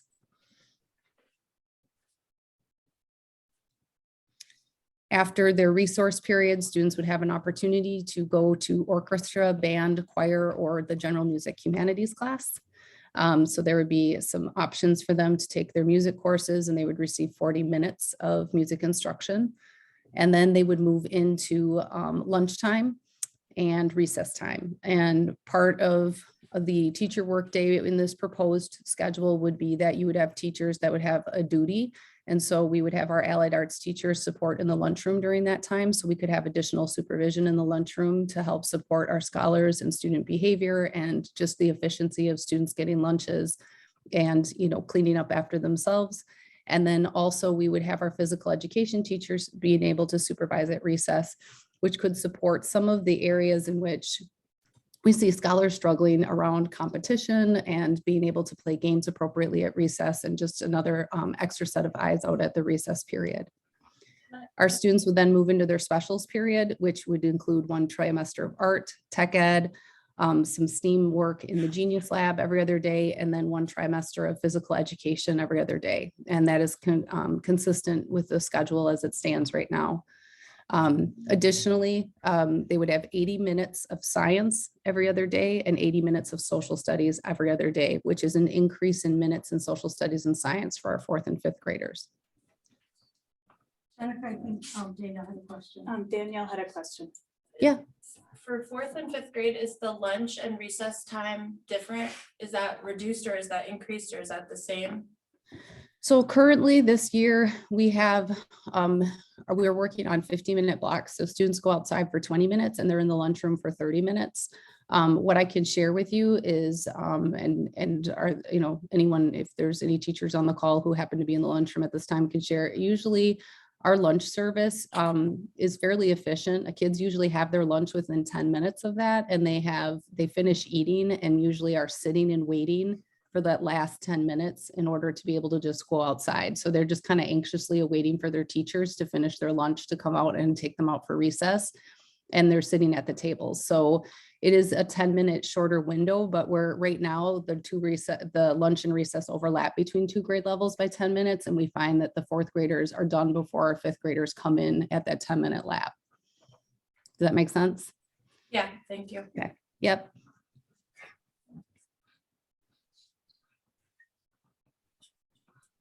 So our students in grades 6 through 8, once again, their scheduling and their load of classes would all be the same as they are right now, with the exception of the way that the time is configured throughout the day.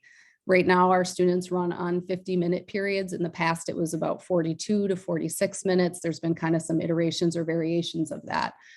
So we would be reconfiguring the time in grades 6 through 8 so that we could get at more time in ELA and math. So that is where you're going to see the biggest change that the schedule would impact. We would have students potentially start their day in a morning meeting and then move into a resource period. The resource period would only be about 20 minutes based on the fact that staff felt it was very important in our meeting to maintain that time in the morning to check in with kids and get the day off to a really great start. And then we would move into an 80-minute block of readers, writers workshop. And so that could be designed, it would be designed using the workshop framework where there would be a mini lesson, independent work time, time for teachers to confer in small groups, some mid-workshop teaching, and some reflection and share. That might look like a split between reading and writing, or it could be a combination of reading and writing all within one period of 80 minutes. In illustrative math, they would have math class for 80 minutes. There would be time to introduce and launch the lesson, do some direct and explicit teaching around specific math skills at grade level, some station skill development, and then the ability to assess students on their learning for that day to see where they needed to grow in the next day's lesson, and an opportunity to have students reflect on their learning. Then they would move into a 40-minute orchestra, band, choir, or general music humanities class. And we would offer those 4 options to students and move the general music and humanities back into the music block. World language would be 40 minutes every day. For 6th grade, we offer Spanish, and in grades 7 and 8, we offer Spanish or German for our students. So that would be consistent with our offerings right now. There would be 20 minutes for lunchtime for students and 20 minutes for recess. Again, just to kind of go back to your further question, our older students eat even quicker than our younger students. And so there is probably about 15 minutes of time in the cafeteria in which most students are completed with their lunch and are just sitting, talking. So having that time for them to eat and talk and then move on to class would be adequate based on what we're seeing. We would have 40 minutes, again, including all of the allied arts rotation, the STEAM and the Genius Lab, and then physical education every other day opposite each other, which is the way that it's currently run. And then 80 minutes of science every other day. Having a longer block in the upper grades would at least provide teachers with the ability to conduct more hands-on learning and experiment work in the science classes and more project-based learning within the social studies classes. So if we take a look at instructional minutes, what you can see are the current school year minutes in the right-hand column and the proposed school year minutes. You can see the shift in ELA minutes and the growth of minutes there. There's a slight reduction in math minutes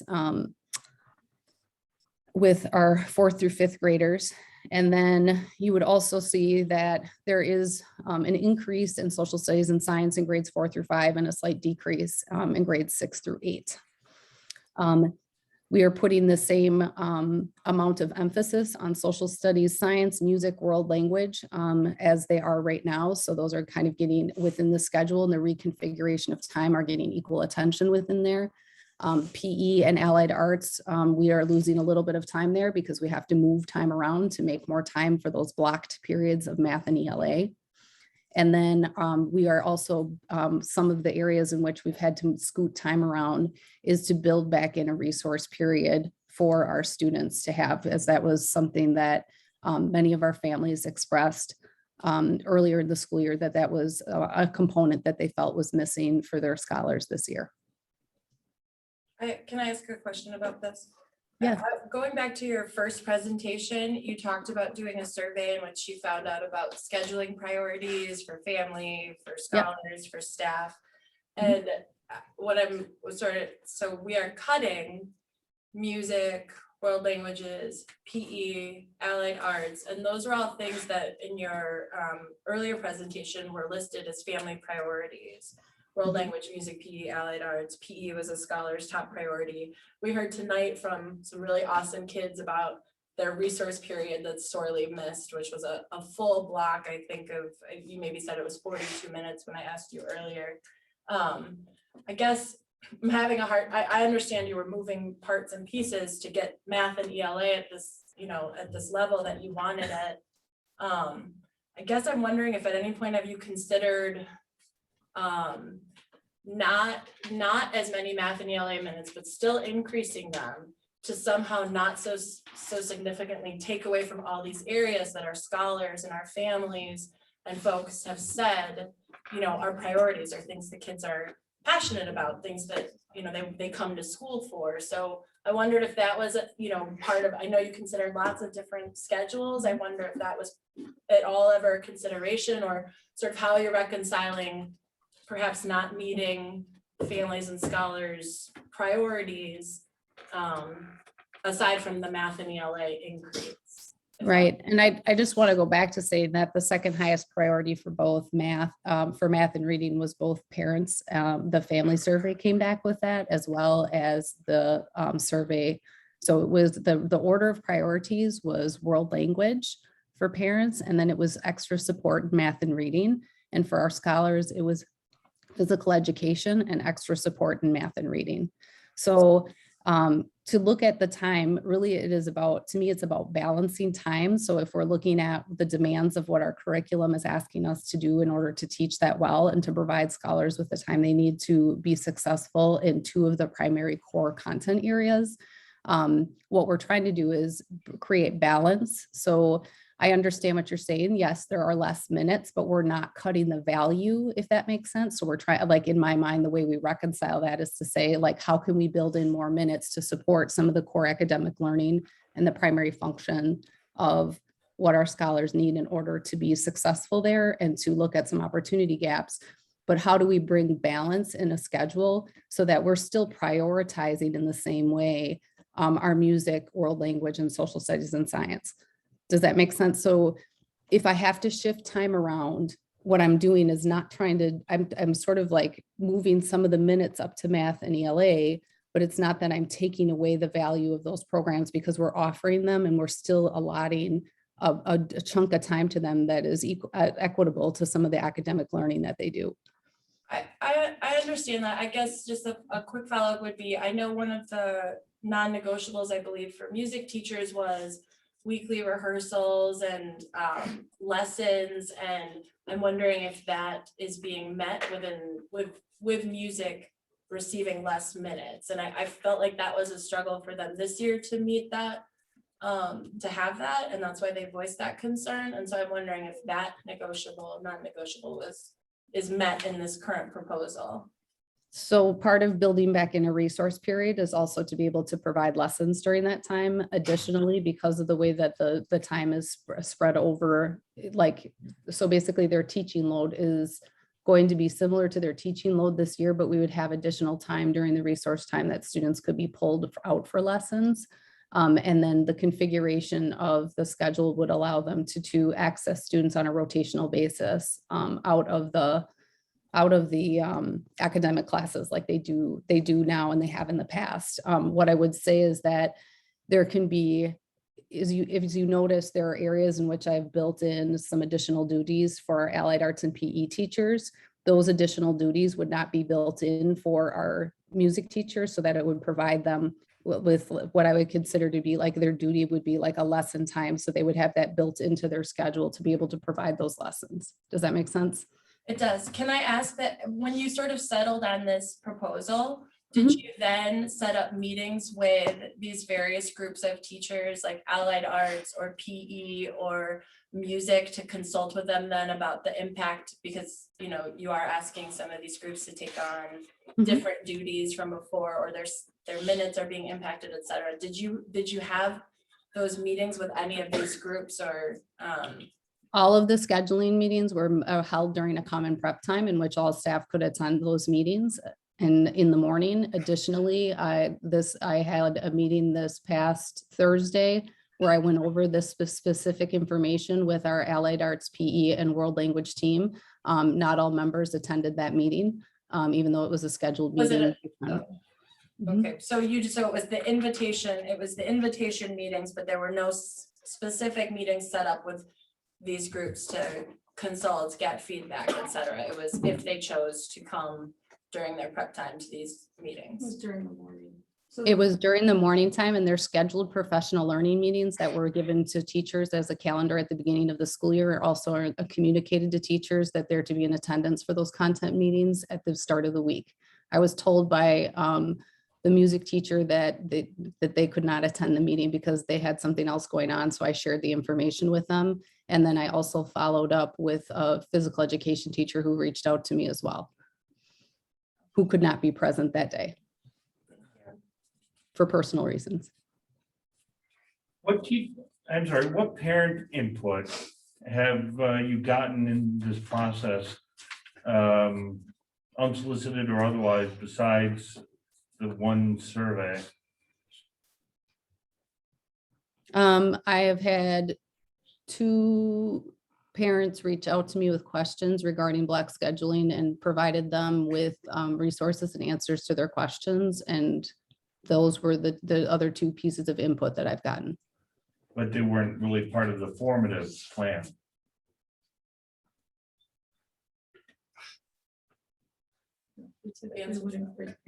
Yeah. Did the survey mention block scheduling in any context, or was it simply asking about, like, so did the survey say we're considering block scheduling? Maybe here's what it is. What are your thoughts? Are you know, what do you want to know or something? Or was it simply, what are your scheduling priorities? The survey was around scheduling priorities, and also that was how we began the work with teachers as well. I guess my overall concern so far with this, because I'm not opposed to block scheduling on a whole, and I really appreciate this sort of very thorough presentation that's given me a lot more to think about from that you presented to curriculum. My issue is the stakeholder feedback and the way that we have sought it or not sought it, I guess. I feel like we did not meaningfully engage or seek this input or feedback, and it was sort of it wasn't very clear to folks what was going on, and it was sort of an afterthought. And I have a hard time with, it feels like that should have been the first step. We should be seeking community buy-in, family buy-in by presenting these ideas, getting responses and information, feedback. Same thing for teachers. Again, I get an invitation to participate, but that's not the same as saying, I value your voice. I want to sit down with you and talk about this. This is going to impact you. You know, I'm not sure that there's been meaningful teacher engagement on this either, which is, it's hard. Yeah. So one thing I'll start with is I do like block scheduling. I don't think I would be able to teach effectively without it. In high school. However, I still have those 2 hangups. One, I don't think teachers should be required to supervise lunch and recess without compensation. 2, well, actually, and going off of that, those 40 minutes could be used for teacher prep or teacher collaboration. And I know you guys are looking for time for teacher collaboration. So instead of having them supervise lunch and recess, maybe we should utilize that time for that collaboration time and or teacher prep. The other thing is, I think 20 minutes of resource is too short.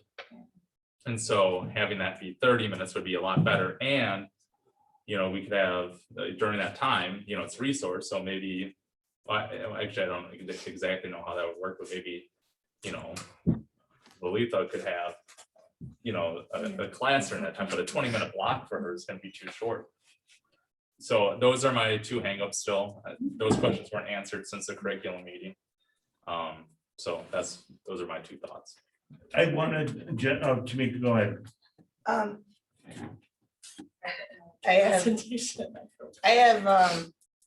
I think I'm with Ben, or in this Ben one. Let's see.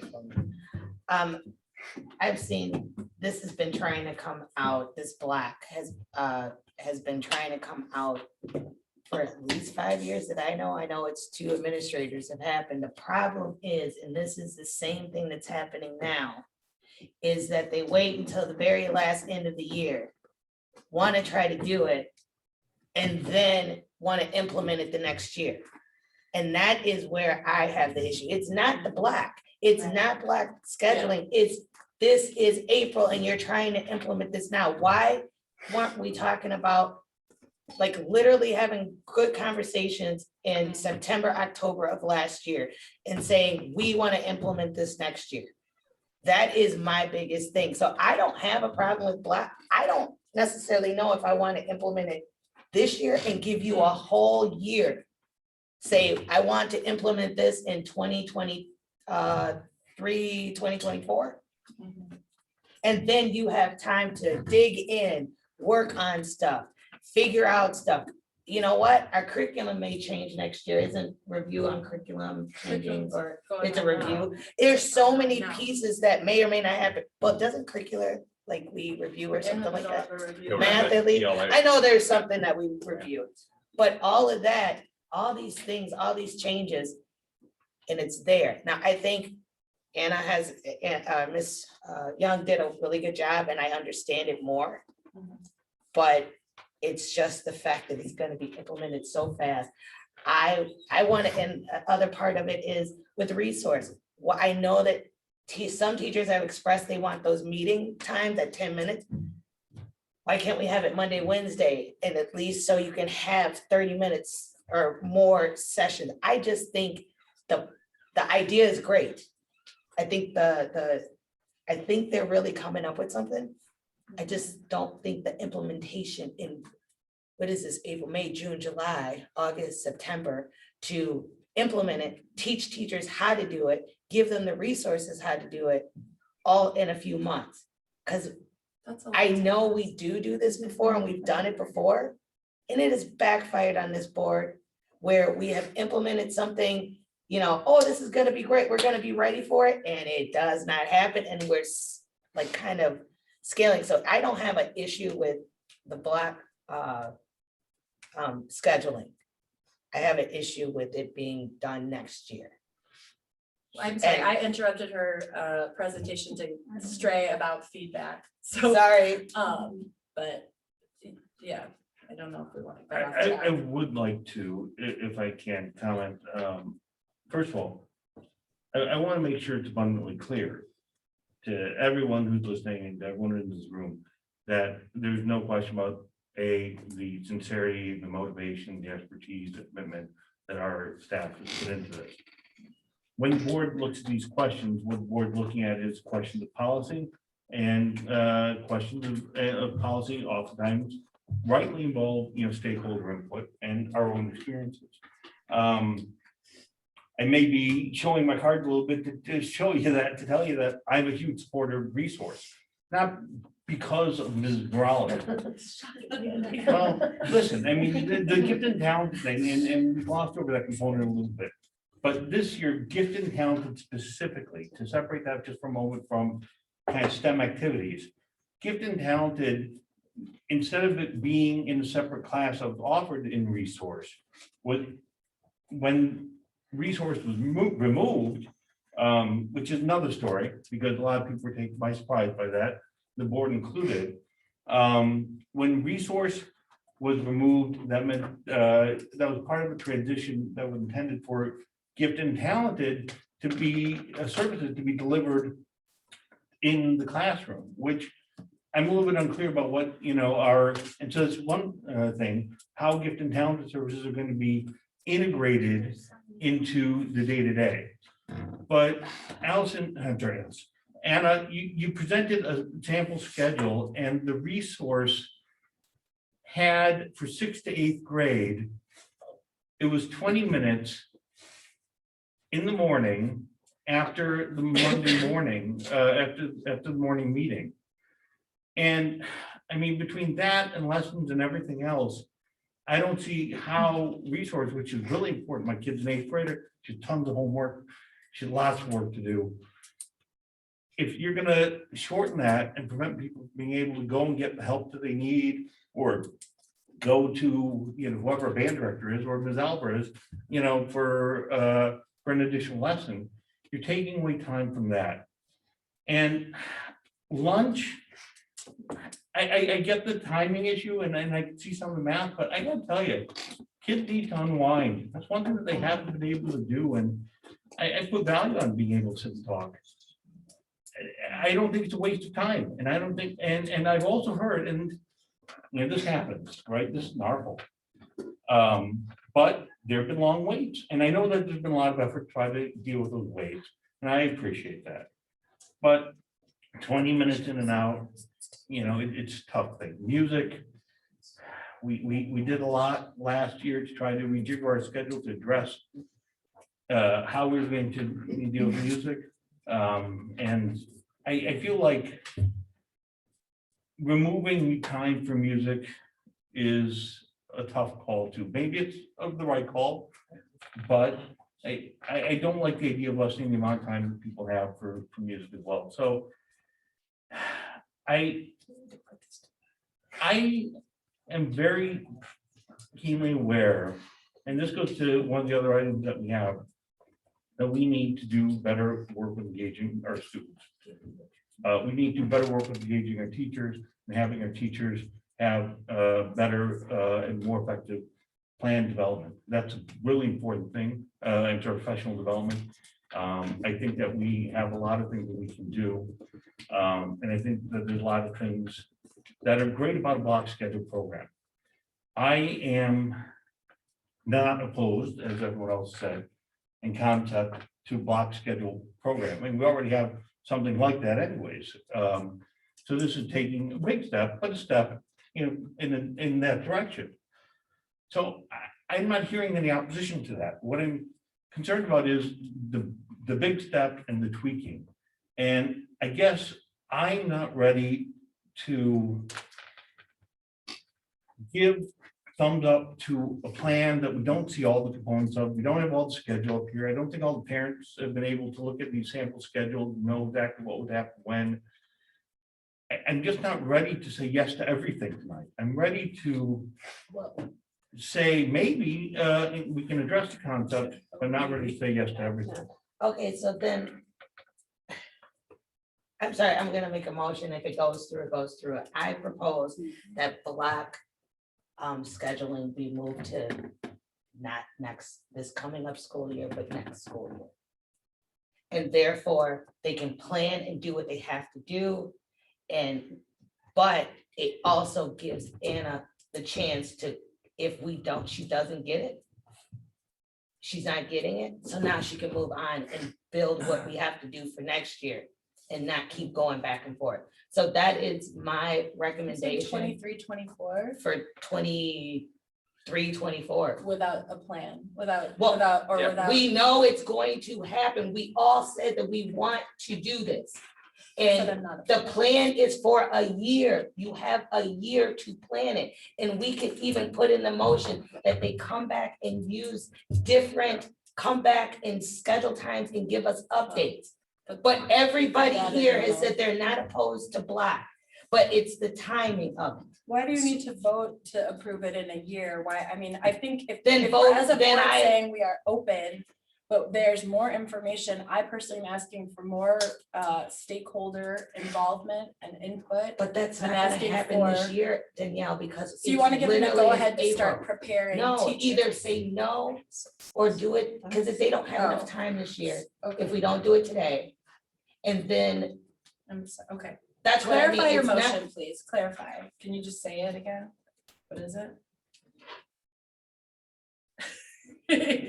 Let's test it. If you can't say it again, I don't. No, know I'm how to- trying to calm down and I just Okay. calming myself down, so please don't assume anything. Should we second I'm- to open up? I make them, yeah, and if it doesn't get a second, then it dies, but, Oh, okay. yeah, if it doesn't get a second, then it dies. But I move, do you have a? You don't have do we have a motion on the floor anyway? No, Okay. it's a presentation. All right. In the middle of Anna's presentation. All right, I just want to make a motion that we move block scheduling from, we incorporate block scheduling in the year of 2023 to 2024. But this plan or which plan? whatever plan they come up with, but we know that it's black, and then with the caveat that they will bring a plan and start planning early. Okay. This is ridiculous. You know what? I withdraw. I don't care what we do. Let's just vote. It's so complicated because we can't figure out what we're gonna do. You have issues with the black, but we are in April. I agree with So you. I think your it's- point was well. So if we're gonna say no, but you don't wanna to vote for a year ahead because we don't have any, so let's just vote yes or no. Can I please talk for a second? I've been taking notes about what everyone has been saying. And first of all, correct me if I'm wrong, that the first presentation about block scheduling happened in February. Is that Yes. correct? Okay, so it hasn't been since April. It started in February. Second, in regards to Andy's conversation about G&T happening every day, the reason that it pushed in the classrooms because the gifted and talented program is probably the most exclusive program that's happening. So all this stuff that's happening that students get to do, not everyone gets to do that if they're an exclusive gifted and talented class. It should be pushed in the classrooms. My son would never have qualified to be in gifted and talented, but I think he probably would have really enjoyed participating in this. Perhaps he would have been involved in more STEM classes. Maybe he would have done better on the National History Day project in high school had he had access to that, but he didn't because he didn't qualify for gifted and talented.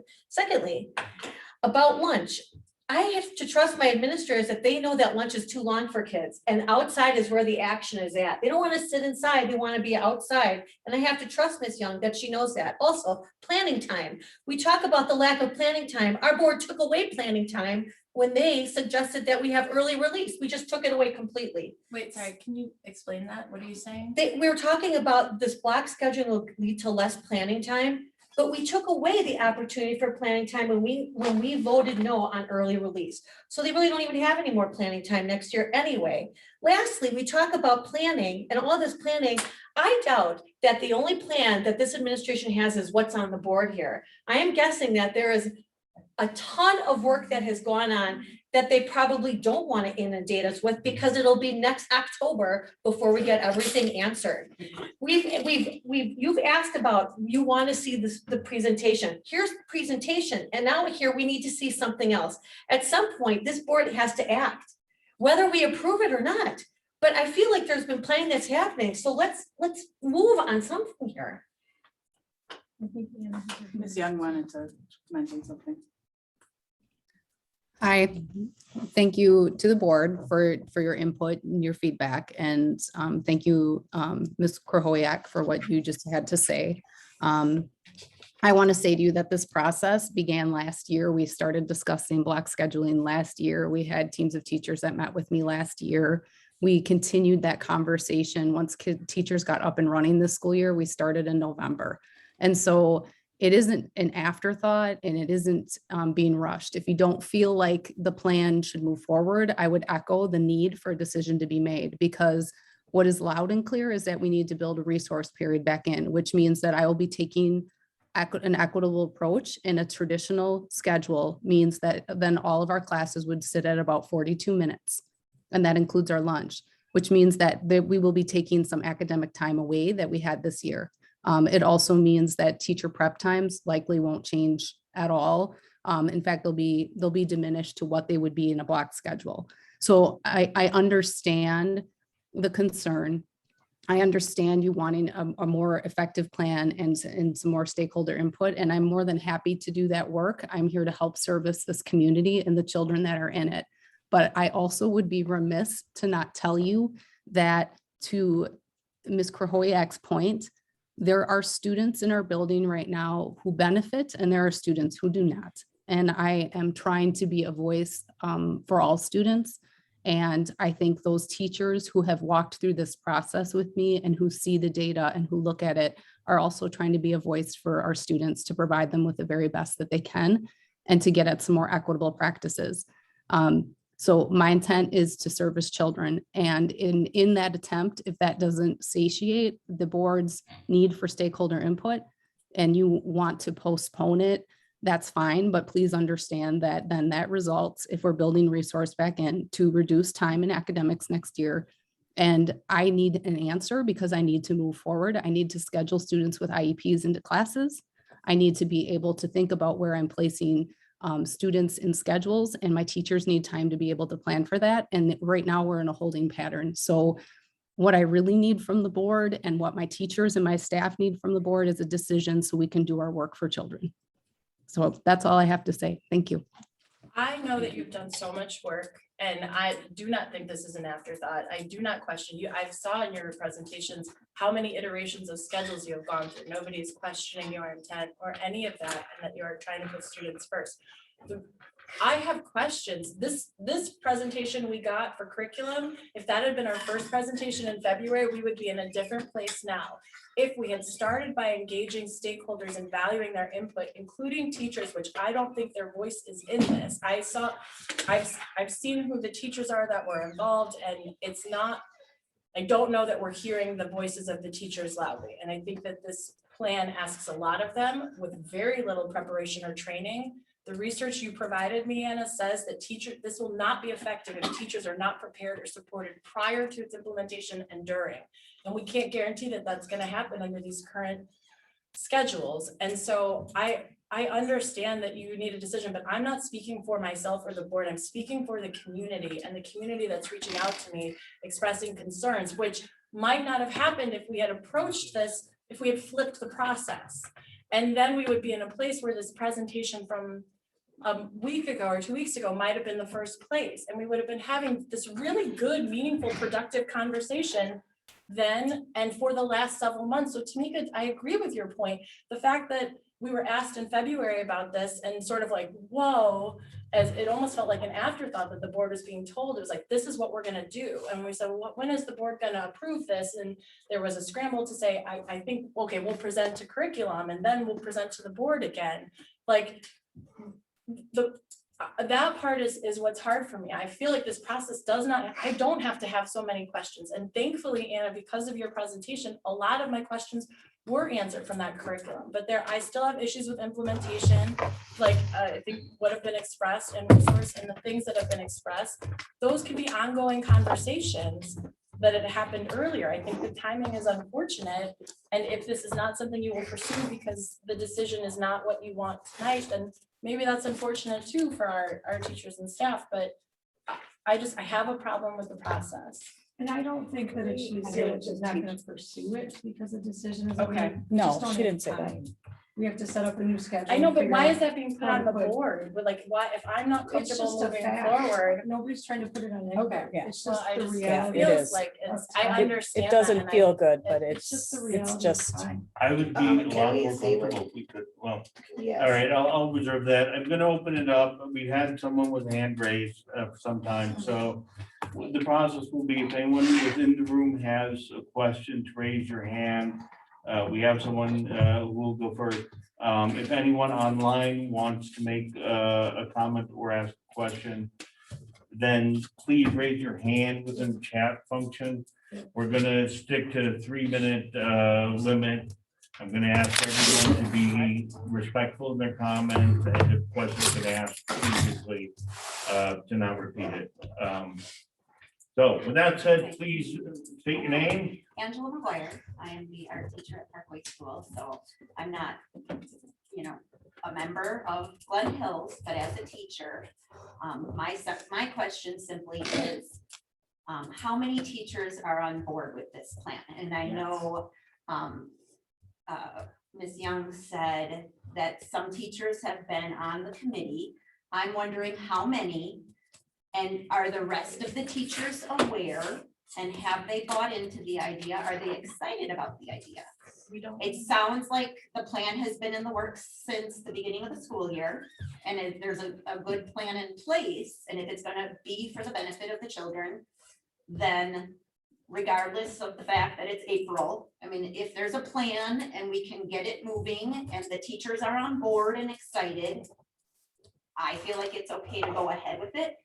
On the other hand, if the teachers are not all aware, and some of them are not on board with the current plan, then it's going to be very hard to roll it, to get it rolling by August? As a teacher. Thank you. Thank you. Please, if you could stand up, yeah. Lisa Rondo, driver's my address. Yes, Okay, 2140 West Skyline Road, Glendale, Wisconsin. I just want to kind of echo what Danielle was saying. I think we heard a wonderful presentation here on equity. And one of the questions the board asked was, hey, how come we got so few responses of certain groups? And I think it's very telling that directly after this, we're having a presentation where very clearly not enough stakeholders were given information. That to me, again, speaks to this issue of equity. When you have a curriculum meeting at 5 p.m. on a Wednesday in a district where the majority of the parents work and wonder why parents don't know what's happening, that's an equity problem. When we're here now and there's no reason that this information couldn't have been emailed to parents, mailed to parents, sent home in a Thursday folder, sent home on a flyer, had an open house, sent in my kid's backpack. When you have a survey that doesn't use the word block scheduling, but asks about scheduling, that's an equity problem. And I think the rumble that some of the board is having and a lot of parents are having is it does feel like it came out of left field, because I was at work at 5 p.m. when that curriculum committee happened, and I didn't have time to search YouTube to find the link of the meeting because it wasn't clearly available. So all of those are barriers. And if it is the best plan, which by all accounts, people are saying there's so much good here, then that should be shared freely to allow people to ask those questions and address concerns, particularly with other things that might have been mentioned, issues around special education students and IEPs and how those will be addressed. So I think that there needs a lot more to happen before vote. Please. Zach Kirschman, 2520 West Michael Drive, which I think is that way. I'm pretty bad on inside to outside. I have experience as a public school, high school math teacher. I also have experience in the private sector and the tech industry. First thing I want to do is thank the board. This is an insane job that you have to do. Absolutely ludicrous to have to make these decisions where you do see the big picture, and that's clearly evident here. And you also see many of the details, but you also have to trust the administrators that you hired and put in these positions to get you the data that you've asked for previously. Personally, I saw the invitation to the school board meeting. I like to attend those when I was teaching back in New Auburn. And I saw that block scheduling was on the agenda. I'm new in the district. I have a daughter at Glen Hills, a daughter and a son at Parkway. But I did grow up here, and we didn't have block scheduling when I went to Nicolay, but Nicolay has block scheduling now. And it's an adjustment. It's something to get used to, is that my kids are gonna have to do something different. And I would ask the board to either commit very strongly to a plan for next year that goes to block scheduling, or to really inspect not going to block scheduling with the same rigor that you've inspected this plan. If the board chooses not to move forward with this plan, what does next year look like? And can the board own that decision the same way it would own the decision if it decided not to go, or if it decided to go to block scheduling, right? This is not just an affirmative action that we have to be comfortable with, but the negative action as well is one that's going to have a big impact on the next school year. So again, thank you so much for serving, because I couldn't do it.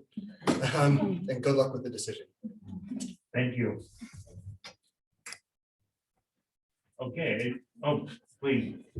Estrida Pelger, 7007 North Rayburn Lane. I want to support your possible move to not rush implementation this year for the reasons that have been listed, including minimal constituent input. The topic was on the parent council meeting last month, but it was not discussed, and so parents did not have that opportunity to weigh in. Students have not been surveyed about this. My daughter prepared a video because she couldn't be here tonight about her thoughts. And so students do have a choice, have opinions and voices, and that's what the equity committee recommended as well. The equity committee, their first point was that you need to support students with IEPs, and you need to support all of your students. And so it is not clear that this proposal, how it will work for all students, and additional 6 months of planning may make it effective for all students, but 4 months of planning is gonna be very challenging.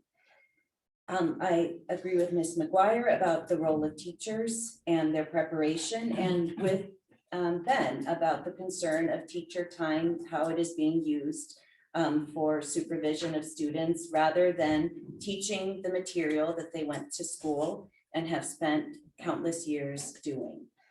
Do you have a minute to hear my daughter's video? Yes.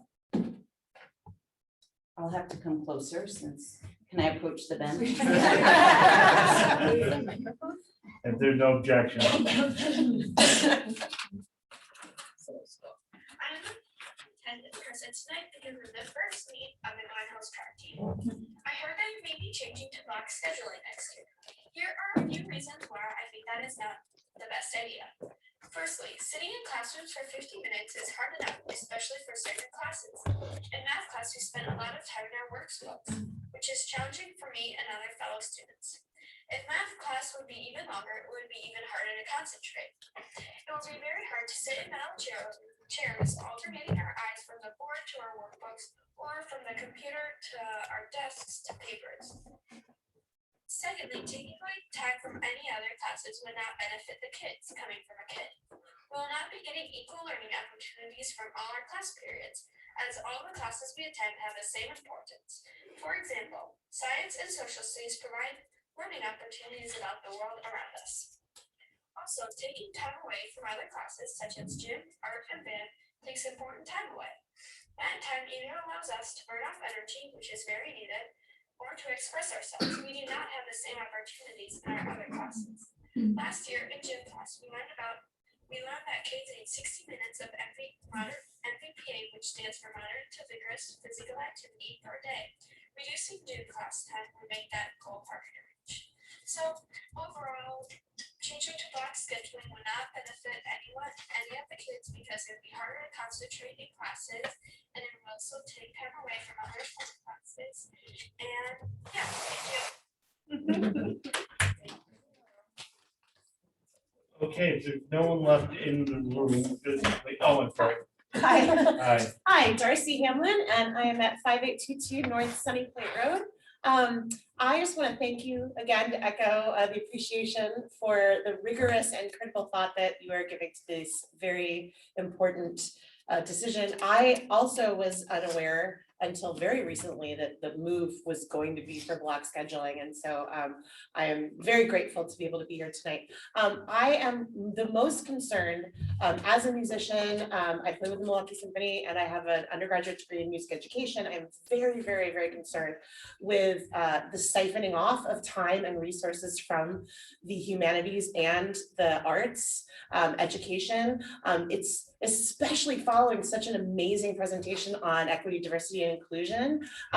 It's been really very empirically demonstrated for many decades that arts, participation in the arts and humanities studies greatly improves kids' critical thinking, creative thinking, problem-solving abilities, empathy, compassion. They're much more likely to be engaged in their communities. And it's just, I totally understand wanting to have kids meet a certain metric test-wise, but I really think we need to look at our kids holistically and not just as test takers to check certain boxes. One of the reasons I love Glen Hills is because it has such a vibrant arts community. My kids loved Ms. Woodward and Mr. McCarthy, and my daughter came home from school today just raving about learning about Ruby Ridges, and she was just outraged that that even happened. And so she was just that much more fired up for, really being a civil rights advocate. And I want to preserve those wonderful, vibrant, human elements to this school. And I worry that, again, siphoning off resources from all of that richness is ultimately going to hurt our kids. So thank you very much. Thank you. Thank you. And Ms. Evelyn. Katie Avalos or Catherine, 5715 North River Forest Drive. My biggest concern is what Tamika said, like, how are we getting the teachers trained? Teachers don't walk into the classroom. Block scheduling is great. My kid is at Nicolay, my oldest is at Nicolay. It's great, but it requires a whole different like teaching model. And our teachers aren't just gonna know that. And if we're gonna have this rolled out by August, that's requiring them to come in this summer. Again, like, I really feel like they were not asked about that and asked if they're okay with that, asked if their plans are. My other concern is that there is a leaning on the German, like the foreign language department. It keeps being referred to as the foreign language department. Our German teacher is primarily a Nicolay teacher. He teaches here for one class, 2 classes, sorry. Like, have we laid the proposed block against Nicolay's proposed block to see if he's even available? Yes. At the proposed time? Okay, I'm glad that's been done. But he is not, you can't say that you're having the foreign language department help at these other times. You're having the 3 Spanish teachers help at those times. So 3 of the full teachers. And that's not clear in the presentation. I did watch the curriculum presentation. I got very frustrated on a number of issues, but other people have brought up most of those are my 2 biggies. Like, this is not going to be successful. You will see lower test scores if the teachers are not trained, because the kids are going to check out. They're going to burn out. They're going to check out. It's not going to work. Thank you. I will let you, if it's very, very brief, otherwise I really want to go to the end. It is great. Thank you for that. And I just wanted to say again, this may not be the best year to do this, coming out of 2 years of COVID and trying to meet the social emotional needs of our children. That's it. Thank you. Okay, who do we have raising their hand in the room? And Jeff. Let's see if I have this. Carrie, can you? Yes, can you hear me? Yeah, sorry. Okay, good. Good evening, Carrie Zeidoff, 6840 North Glen Shore Drive. Tonight, I just want to speak very candidly with my continued goal of supporting and advocating for our teachers. School morale seems to be at an all-time low. I'm not sure how much more the students and the staff can endure. Culture and climate has suffered for several years, even before the pandemic, and it has continued to deteriorate since. We all want what is best for students. No one disagrees that students should always be the driving force in our decision-making. That being said, students cannot and will not learn from teachers who are feeling stressed, unsupported, and unsafe themselves. We cannot do what is right for our students if our staff is not in a healthy, trusting environment. As a parent and as an educator, I personally have reservations regarding the proposed schedule as is right now, especially for 6th through 8th grade. As for staff, it is my understanding that many are staunchly opposed to the current proposal. It is important to know that research is inconclusive regarding the various impacts of block scheduling at this age. Would our district benefit from increasing minutes in math and ELA? Yes, likely. Would it be helpful if science teachers had longer classes to do labs? Yes.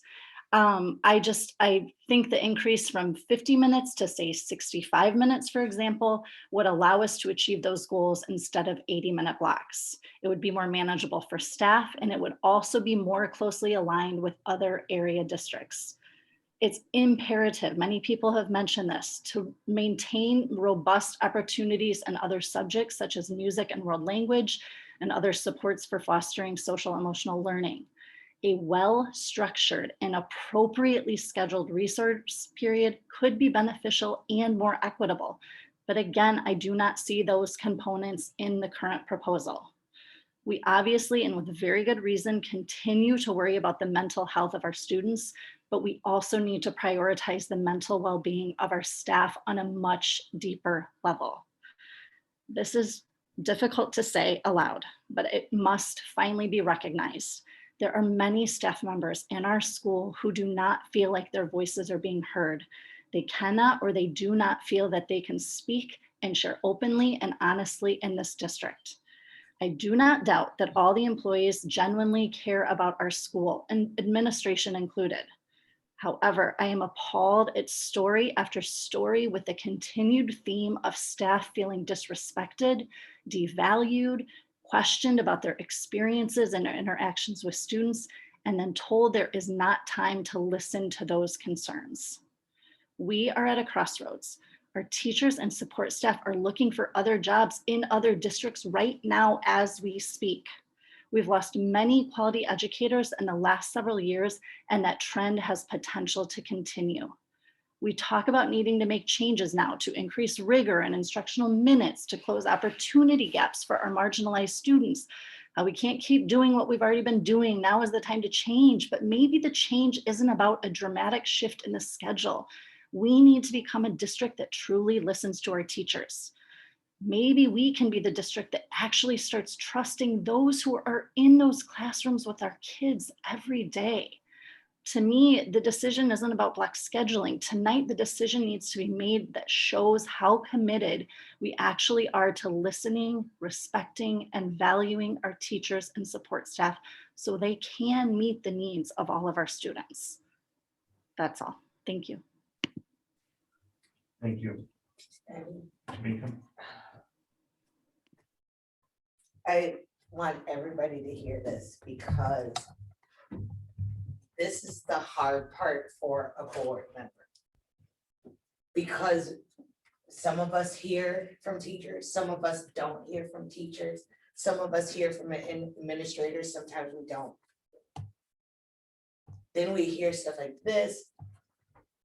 We can only go by communication. And then we have to make a decision that will affect your kids, your family, your lives. And then when we don't have enough information or we do make a decision, you look at us and you are ticked off at us, but you won't speak up. I wish people would speak up. And I'm talking about you guys are the ones that do speak up. And you are here. But we have to look at, there is 75 teachers here. And we have one that speaks. And I'm. Do we, but I'm saying, do we listen to that one teacher and use her as the majority? We can't do that either. But do we listen to the 5 or 6 parents that are here and say they're the majority? We can't do that either. So we end up sitting here looking like, if we do one way, we are not trusting our administrators. If we do it another way, we're not listening to our teachers. So I would implore people to start speaking up. Go to their administrators. We will have your back if you are right. If you're in the right, this board will have your back if anything happens. I just really want to implore to people to start speaking up. Because right now, it's hard for us to make decisions. I have gone back and forth 3 different times on this. And I don't know what I'm gonna do. But I just wish people would speak so we would know more. We have another, Did Allison, did you have, I don't guess I'd be curious if you have a comment to I was- carry or one, you don't have to. No, I not- just am curious. if I you- just had a general comment. I know a lot of people have spoken to this equity survey. And one of the things that was reiterated in every survey we've taken kind of aligns with what Tamika said. What about all the parents that aren't talking to us? What about the parents whose kids are struggling in reading and math? Because it's great to have these extra allied arts and all these opportunities. If you are a family that can also support your kid outside of school in the reading and math. So how do we say that we care about equity and we care about these students and we're sending them unprepared in the world because we're not doing what we can do for them in school during the school day? So I agree with the equity survey being something that was amazing to hear right before this discussion. Because every proposal we have made, yes, they are big. They are big asks and they are big changes, but it's because we are not serving those students. We have 40% of our kids that aren't proficient in reading. So how do I balance that with, oh, we're losing 3 minutes in music? I'm sorry, I want those kids to be able to read. We want to provide music. We want to provide world languages. We are not drastically taking all those services away from our kids. We are trying to build something to do both, but something has to give. And if they have 10 minutes left of lunch And that means 5 kids will be able to read at the end of this year. It's worth the 10 minutes less of lunch. So I understand if it needs to be wait, if we need more time, if you want to postpone it, I understand all of that, and I'm not, that is fine. And I'm good with whatever decision you guys make, but I just want you to know where it's coming from, because I went to a fine arts school as a kid. I had those opportunities, but I also had parents, teachers that believed in me and pushed me, and that's why I'm sitting in this room, because I was prepared. I guess I was asking to comment on her point about how our teachers and staff are around, because we are going to be asking our teachers to implement this. And all the research says it will not be successful. You will not see positive outcomes if our teachers are ill-prepared and not supported. Which is the And we piece haven't that, spoken to that piece. but in that's this the piece presentation at Tamika's all. talking about, is trust our administrative team that we are gonna support the hell out of our But teachers. Why wouldn't we? I asked, when will they be trained? And the answer was As soon as the early. decision is made, we But will I get that asked, how lined much up. training would it take? And I didn't get a response. And I asked, how And much part will of they that is need? because and I hear you, but part of that is we don't have the time to go down a full implementation plan for something that we don't know is going to even be approved. That's the next step. Can I? Kind of to Tamika's point about the vocal and just speaking out. Can I keep hearing a lot of the comments about staff morale? And I think for just the conversation that I know Alice and I had heard, it's a little disheartening because we've only heard positive. Like, so if we don't even know that people are unhappy, like we've tried to make it very abundantly clear, like come and talk to us. Like there's no repercussion. And we've had really great candid conversation. But the feedback that we've gotten from so many teachers this year is like the salary schedule that we're doing, that we're approachable, that we're visible, that we're participating. Like we're only hearing positive. So if we don't get any of the negative, how do we know? How do we improve on that? And so I would say when you hear that staff morale is down, I'd be like, okay, how can we fix something that we don't know about? Because it's years of buildup. It's not the last 7 months. You two have been here. You are trying, and I see that. And I think more of the staff is seeing that. It's years and years of hurt feelings and not being heard. It's not you two, because I already see improvements happening. And to talk about kids who are behind on reading and math, we can't wait till middle school to help those kids. We have to do it in the elementary. And there are teachers right now who have signed up to tutor kids after school. The kids are being bused to Glen Hills. They are tutoring the kids. The parents have to be aware of this, have to be signing their kids up for this. I'm not personally one of those tutors, but I know there are plenty of teachers willing to take that on. So rather than taking away our arts, I'm the art teacher, kids come into the art room, they love it. Majority of the kids love that time in the art room. They need that creativity outlet.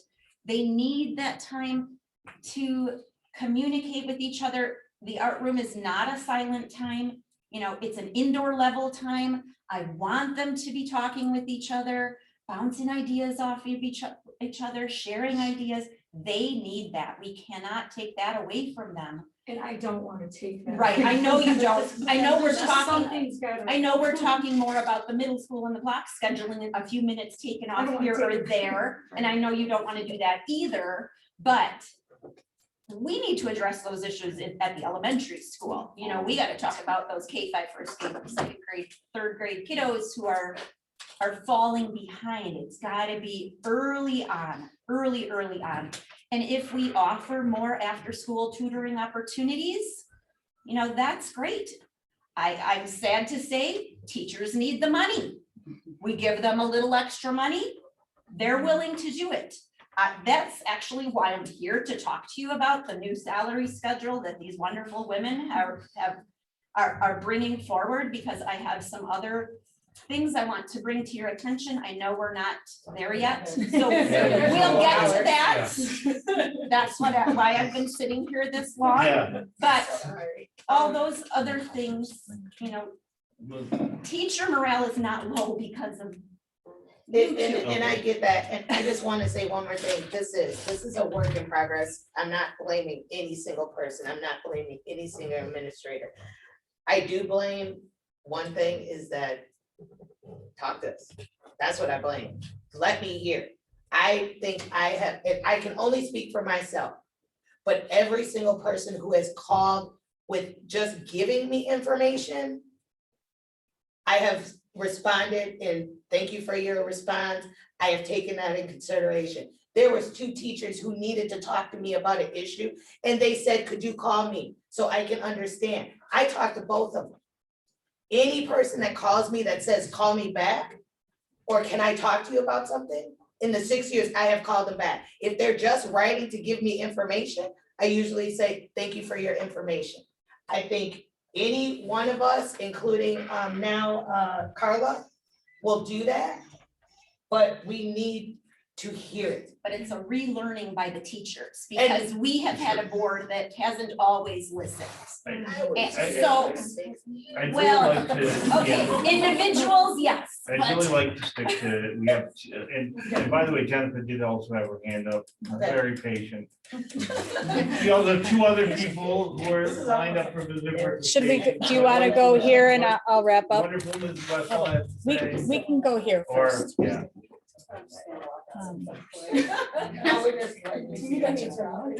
Mr. Rodriguez? This is like ending the whole season of the TV show. Don't get it wrong, I'm with reality show. Mr. Rodriguez, I think you're muted.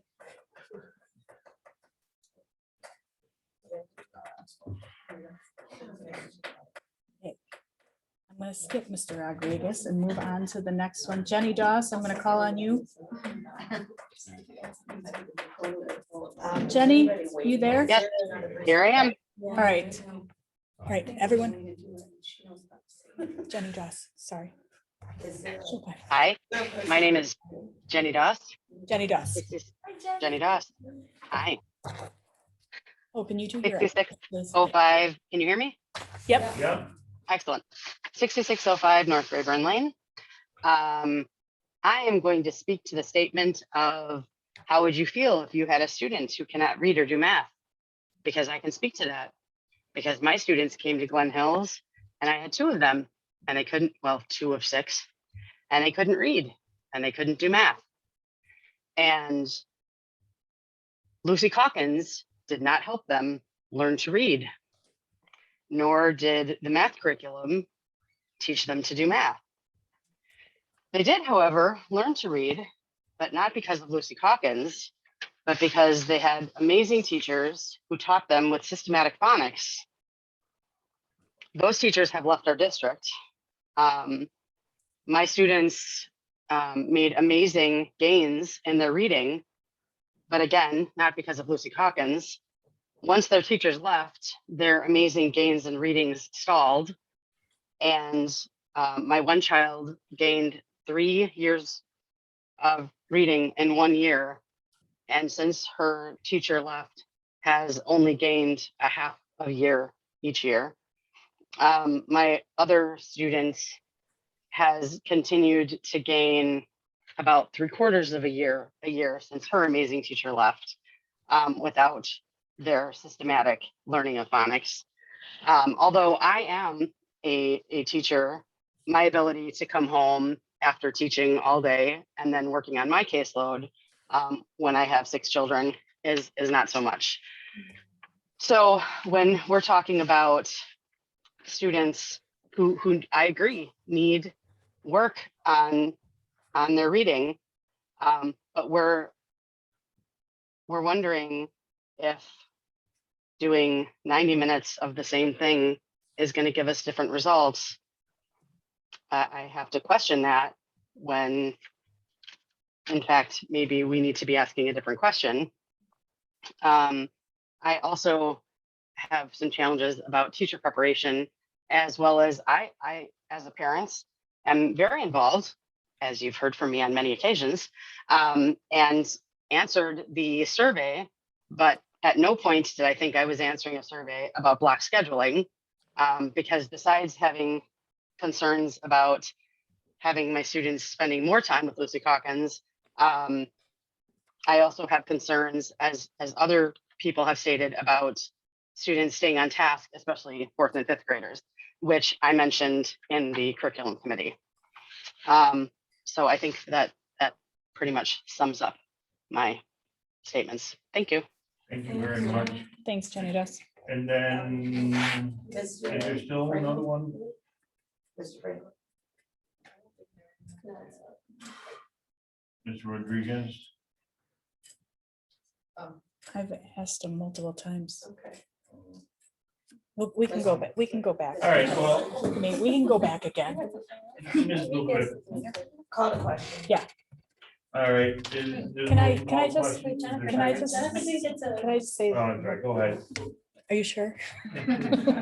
Okay. I just wanted to kind of circle back to what you mentioned before. So if we don't move ahead with this, then we are looking, possibly to moving back to a pre-COVID schedule, 18-19 schedule, because it sounds like we really are going to want to move forward with adding that resource time back. I believe that we're hearing that loud and clear from stakeholders. So what that would end up doing is shifting us most likely to that 42-minute time period, which would really be very similar to what our social studies and science minutes would look like now, along with allied arts, PE, world language, and everything else. So it would be a very similar, but then we'd also be shifting ELA and math to that 42-minute period as well. So that would just be a concern of mine moving forward for the middle school. The other pieces to it, our math curriculum, our teachers currently are for the middle school are cutting. So they're taking time to prep their lessons to cut part of the instruction, because their instruction actually is for a longer time period. We are also cutting for ELA. So we actually have to cut units out. So we're only getting to half of the curriculum for ELA in 6th, 7th, and 8th grade. So there are some concerns, around that, because that's, curriculum's kind of where my heart is. And we are doing, cutting also. When I was in 7th grade science this year and got to enjoy doing that class. And it's hard in that time period to get an experiment up and going and done. So I was halfway through experiments multiple times, and I was on it.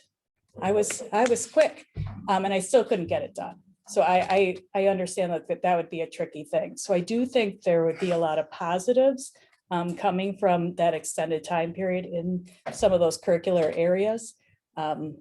Of course, we don't want to lose minutes ever anywhere. If we can add to the day, great. But that's not going to happen, right? So we just have to really be intentional about how we do this and be very supportive, like you said, Angela, and just, really move forward. If the decision is made that we're moving forward with this, we all have to move forward together, right? As a team. And I think that needs to be the focus.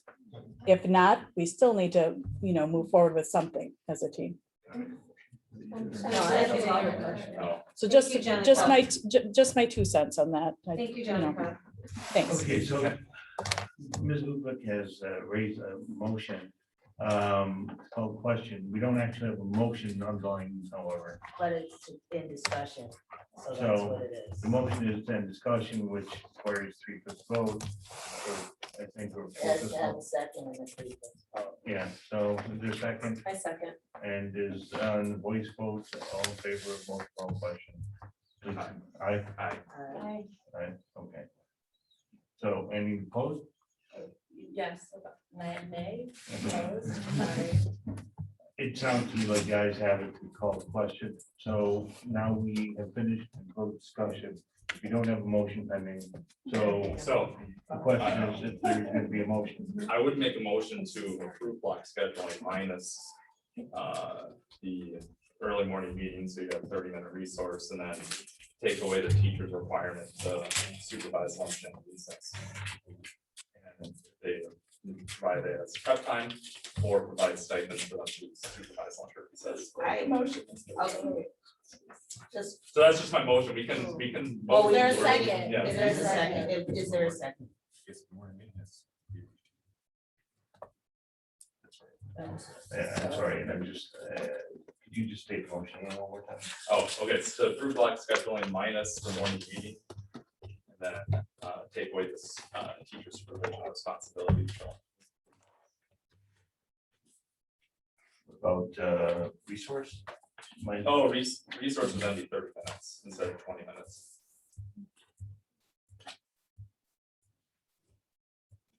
There's no second. There's no second. Motion dies. I move.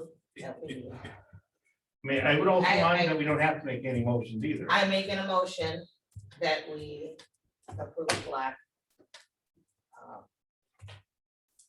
Block scheduling, and I'm gonna leave it up to For this year. administrators to, for this year, I'll second that. Or, I'm sorry, for which for year? this year, for the next coming up. For the school year. 2022-2023 school year. So to approve the plan as is for 22-23.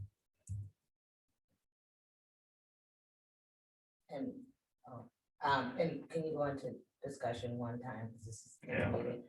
I would suggest, highly suggest, that if this passes, we are putting our faith in you to get to the teachers, get them educated, get them the resources they need. Because you keep saying, have faith in you, and we are the administrator. So if this passes, and I don't know if it does, but if this passes, this is your time to shine. Get these teachers all together. Do what you have to do, but it has to pass. But I'm just saying, if it does. If it doesn't, then, yay. I don't know. Is there anyone else?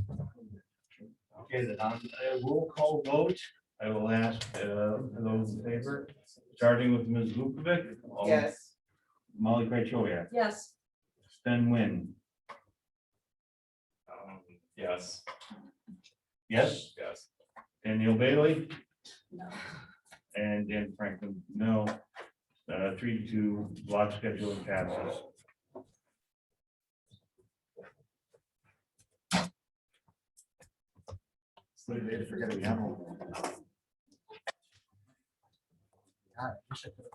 Okay.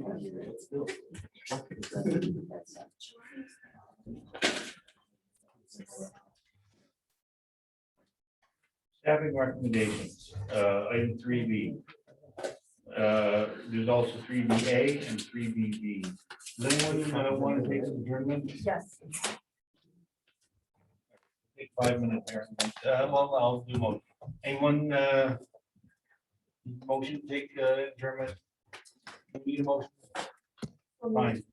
Second, Second. all in favor? Fine, 5 minutes.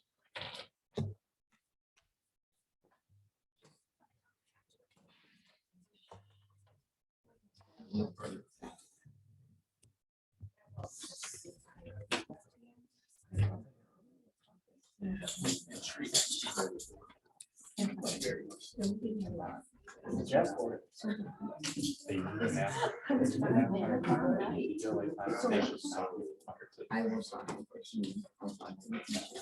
So the people who have this is what the teacher is. But the water filling station is part of It's that. 20 minutes less. The same request. They should not have to supervise. I know, you go. Like, I know, it's not that. That's what I You know, they should not. Yeah. Yeah. As a teacher, it's not, it's not. It would sound like I hear words. What do they do? That's what you're saying, right? That's why I said, I hear you, I'm saying, I hear you, like. Jennifer, I have a conversation. Jennifer, Yeah, there's some resource block. I just know. So the teachers are having, Right, so what I see, so that's. Yeah. Yeah. The regular one. Sorry, I hear you, but that's just. And so we're gonna be after our separate. Right, but this wouldn't be. extra. So then if we take the duty out, then they're appointed. But you know what I'm saying? That would make them a point. I could do the math. I could do the math. So you want to have 120. Well. So that's a point. I'm just figuring out. So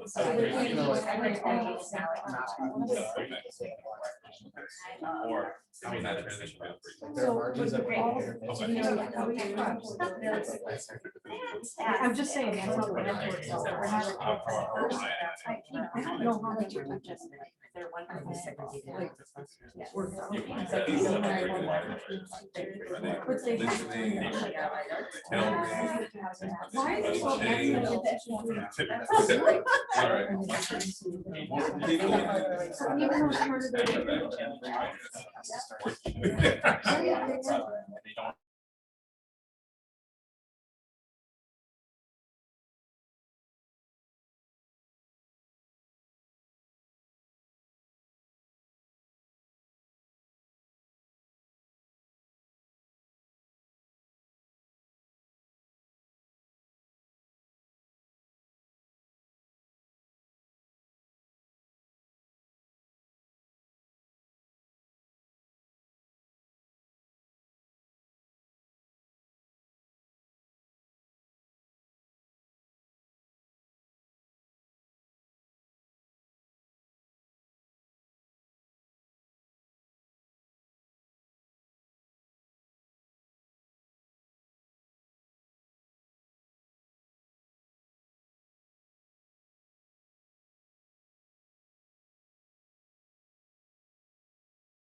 Okay, item 3B staffing, so recommendation, part A, administration, director of special education and services.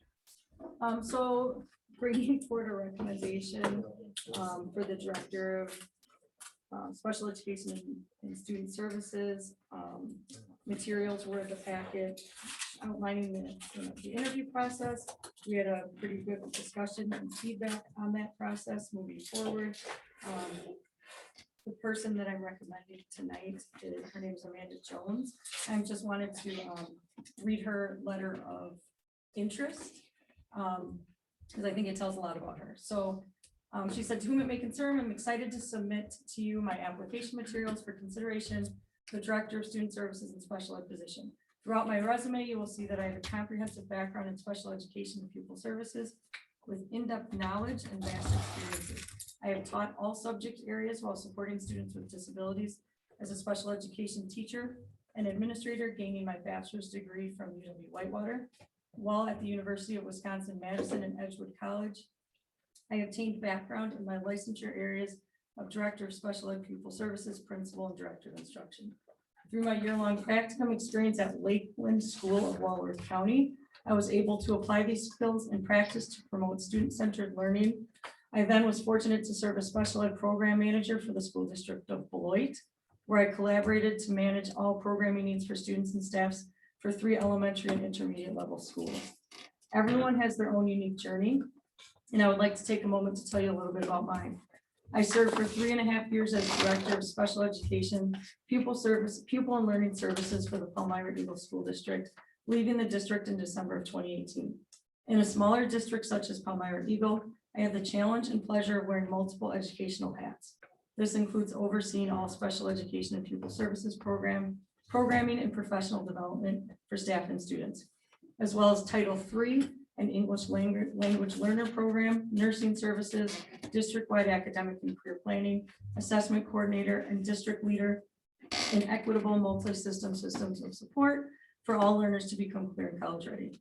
I left my position as director of Palmyra Eagle to work at East Troy Community School District as their district-wide diagnostician and program support in January 2019. I made this intentional move as my husband and I became small business owners of a busy growing specialty car and performance shop in 2018. And I had to reassess our family's needs while at the same time facing the district referendum and possible dissolution of Palmyra Eagle. My 2 children attend East Troy Community School, and I thoroughly enjoyed the staff and district in my short time there. However, the opportunity to join the Transition Improvement Grant became available, and through the work I had done as a director with them, paired with the realization that being a diagnostician and completing evaluations did not professionally meet my needs, I joined the TIG grant in September of 2019 as a Southern Regional Coordinator. As the Southeastern Regional Coordinator, I've had the privilege of working with educators and stakeholders extensively, not only in CISA 1 and 2, but statewide and nationally.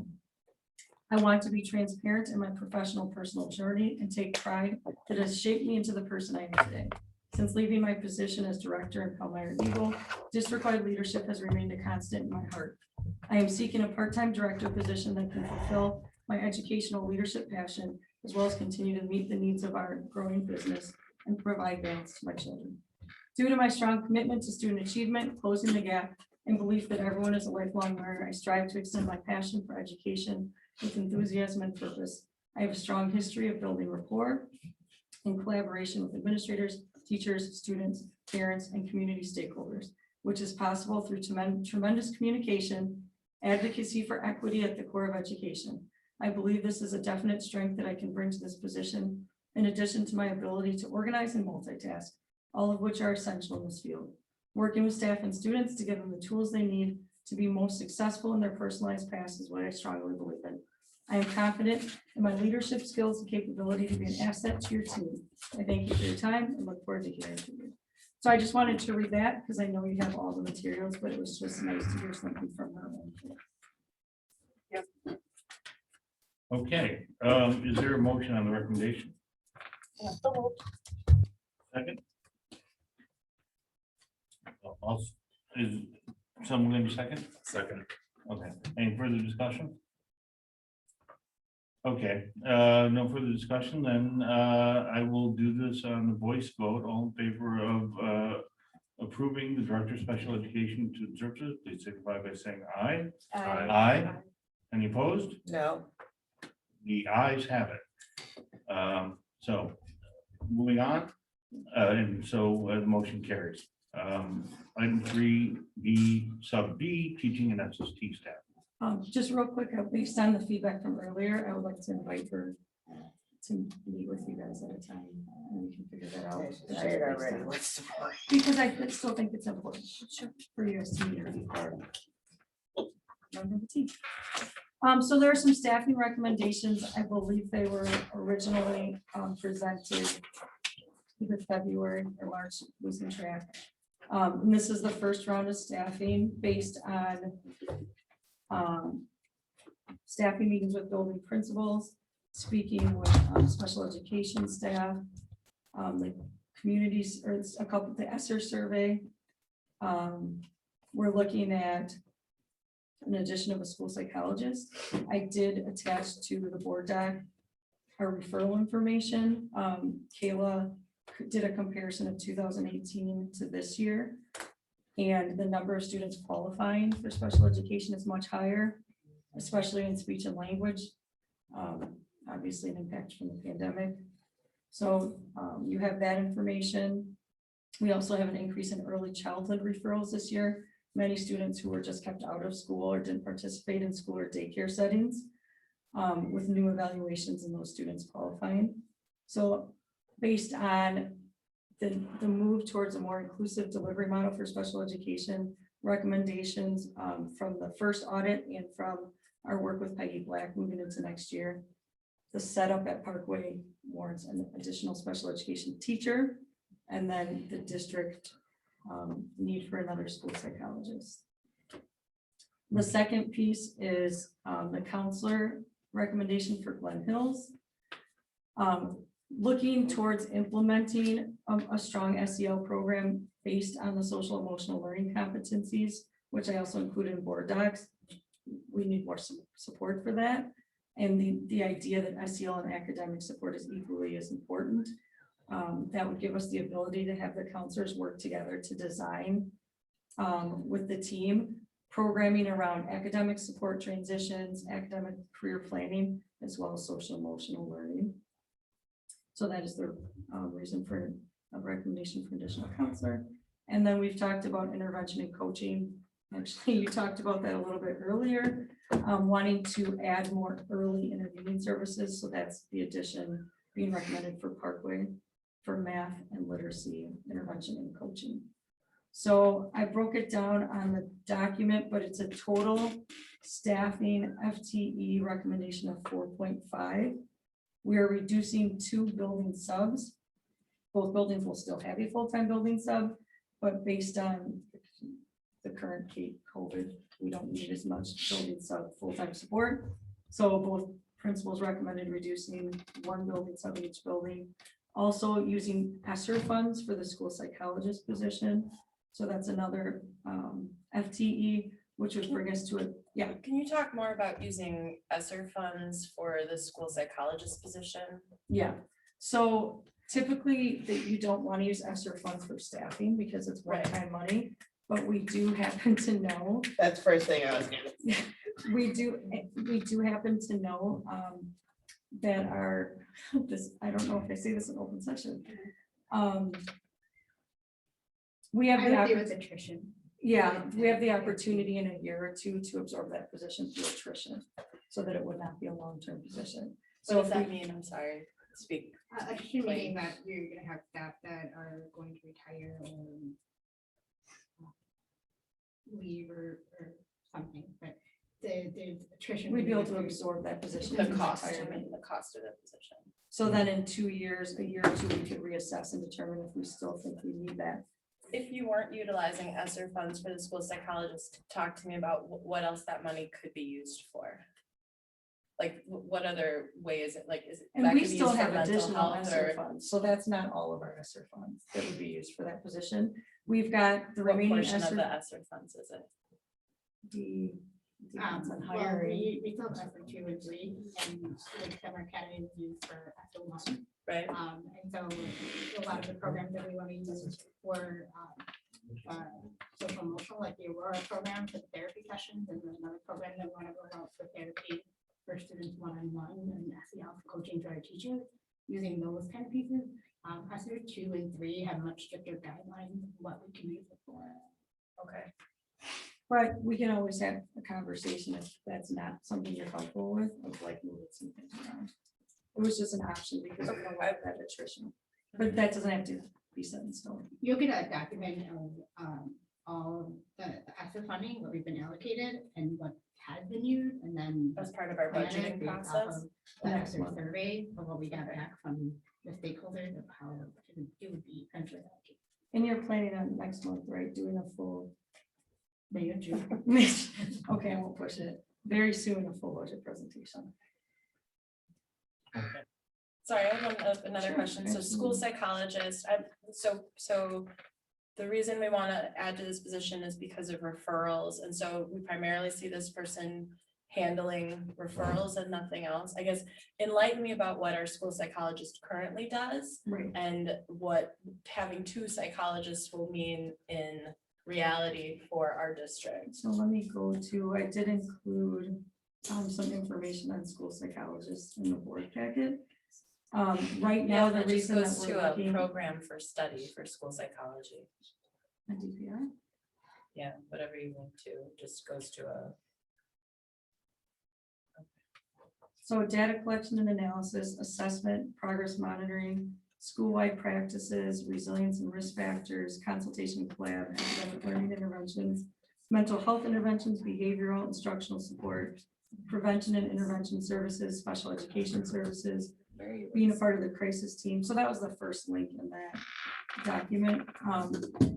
Right now, going to IEP meetings, coordinating with families, doing early childhood referrals, doing reevaluations, which, obviously kids have every 3 years, doing new evaluations. So those are the things that are really taking up the majority of the time right now. And then we're seeing an increase. And these are in referrals for students. IEP or. Or right, and or 504s, yes, yeah. So the increase in IEP in referrals, that's across our district. That's not just early childhood. No, That's it's kids who across are the- currently students, we're seeing an increase. Across the district, but there's a large change in early childhood compared to 2 years ago. Well, there's actually a decrease in speech referrals. Right, and actually that's misleading. In the past, you'd have early childhood referrals and then they qualify for only speech, Okay. but now kids are qualifying for more than More. speech, yeah, Okay. yeah. Well. Does anybody else on the board have It would have to be after we have a motion. Is there a motion on the recommendation? I just have one question, just real quickly. These interventionalists, and you might be able to answer this more than anybody else. Weren't these the same people that we cut last year? When Didn't we cut interventionalists last year? we had paraprofessionals that were part of the Behavior role. interventions, is that what Oh, you're thinking? behavior Cut interventions? behavior intervention. I Oh, think yes, we did. Okay. There were behavior interventions. Okay, so that, I just remember cutting interventionalists, and if we're Yeah, gonna. we had a I retirement. just wanted to make sure that we weren't doing something we didn't. Yeah, we had. That's all, There's that's all, two. that's all you Did get. someone make a motion? So Molly, moved. Did someone second? Second. Great. Is there any further discussion amongst the board? No? What is the motion to approve all of the positions? Yeah, let's be clear about that. That's a good point. Clarity, is your motion to approve? My motion is to approve all the recommendations. Perfect. And I second her motion. All right, then if there's no discussion here, I'll give you a brief minute. Yeah, I was just going to add on that we do see a lot of needs at the school, a lot of kids, again, coming back to the trauma, COVID, a lot more referrals being made.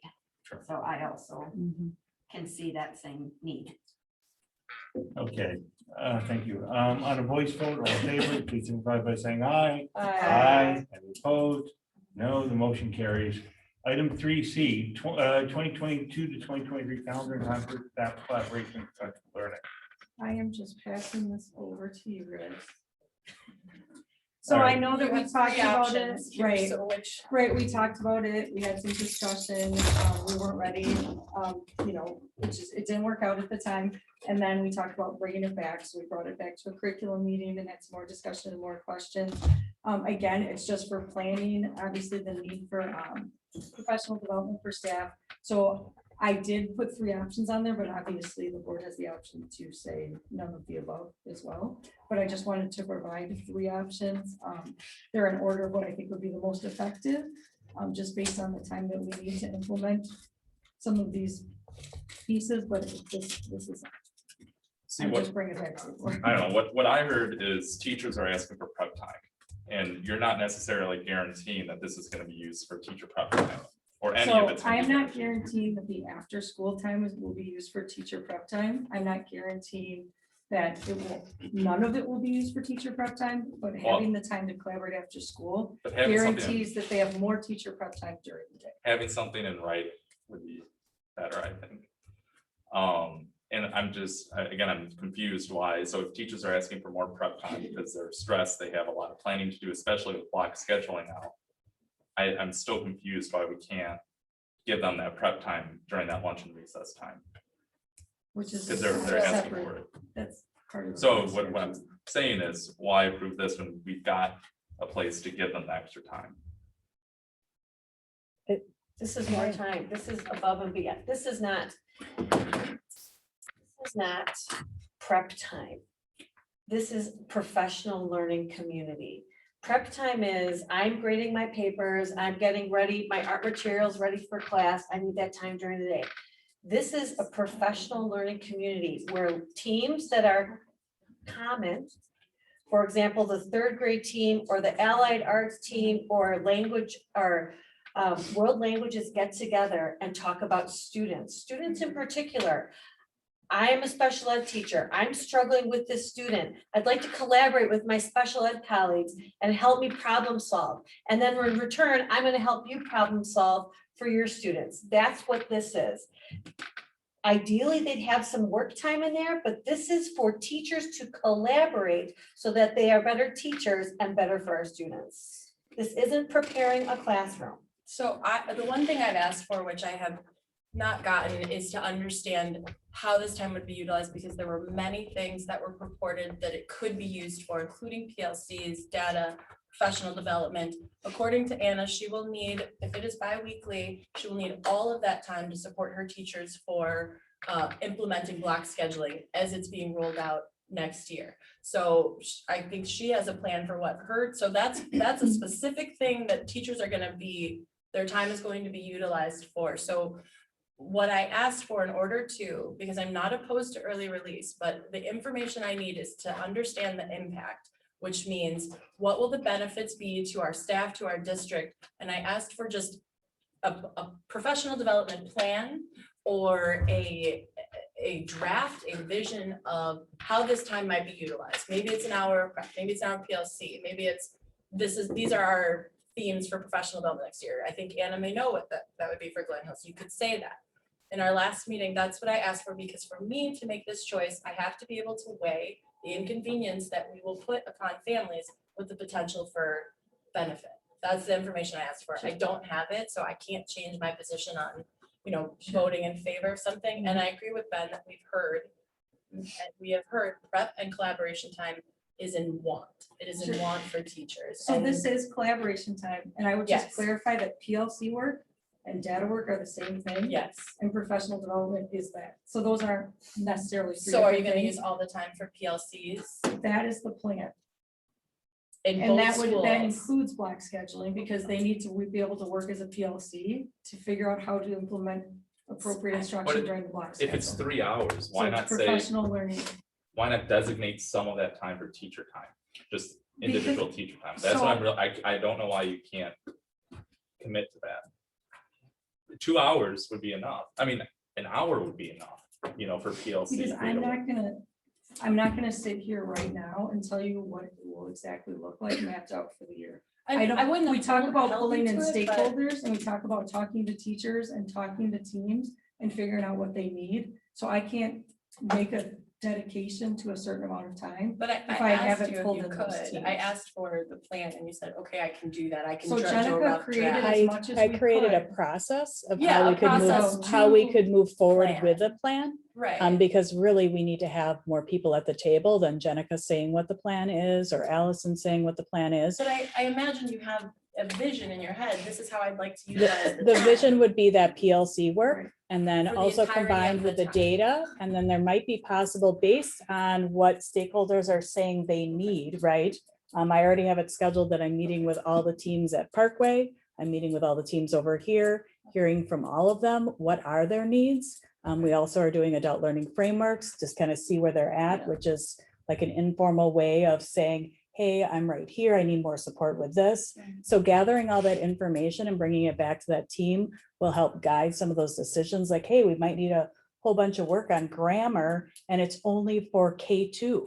And then, 6-8 really wants to work on mathematical processes or the brand new math standards that just came out. So it's kind of all, everyone's gonna have like possibly something a little different based on what their needs are, because you want to have it a little more personalized. But I will say they do get prep time back, because right now they currently do have collaboration time during their prep time.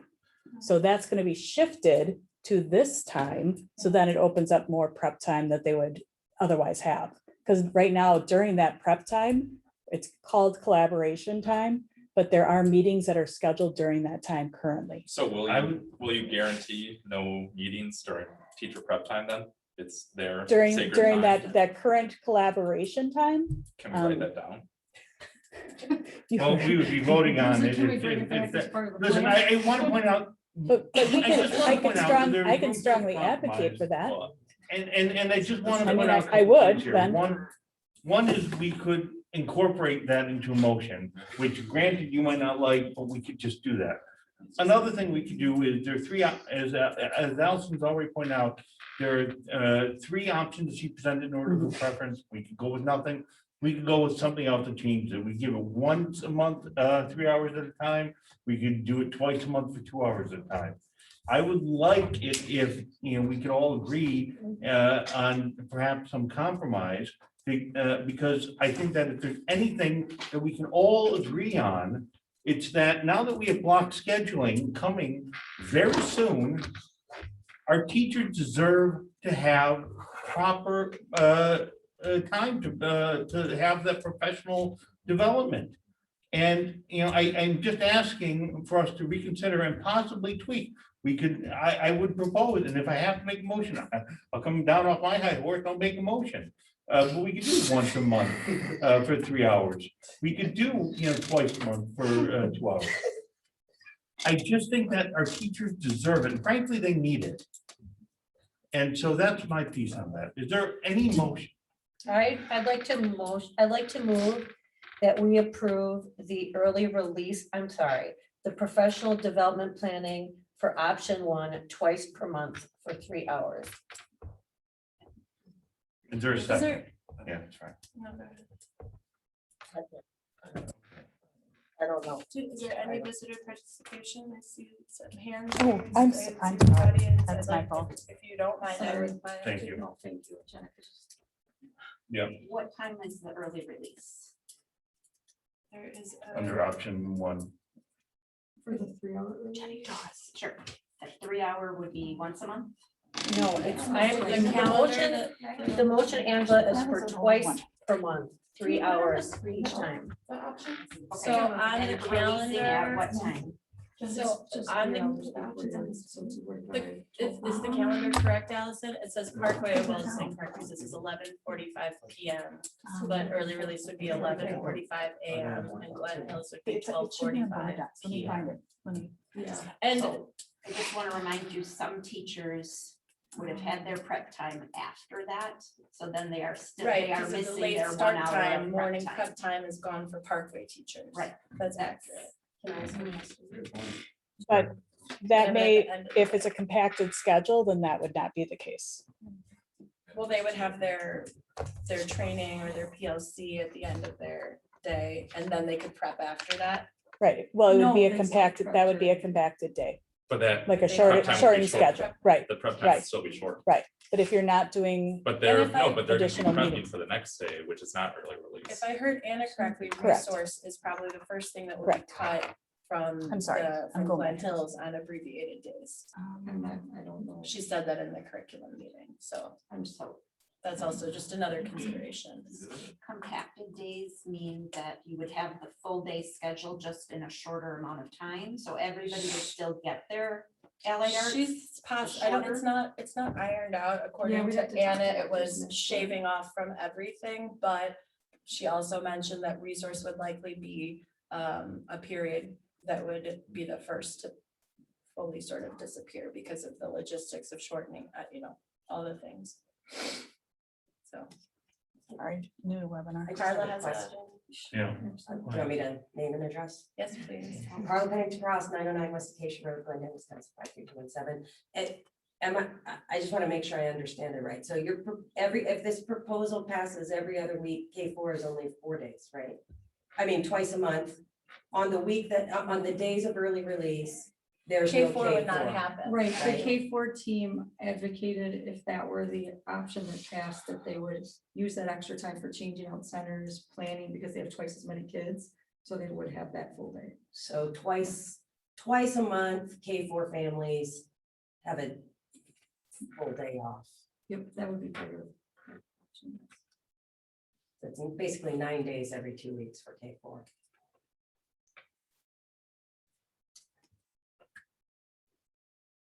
Okay. Were there any comments Other on that? people online, Jonathan? I just was waiting to look at the options. Oh, here. I'm sorry, it's right. Sorry, it's multitasking. Yeah. Okay. Thank There's a calendar. I was looking for something else. Jenny Doss already spoke. I did click on her and I asked her name and she's not answering. Oh, okay. Old hand, got it. Thank you.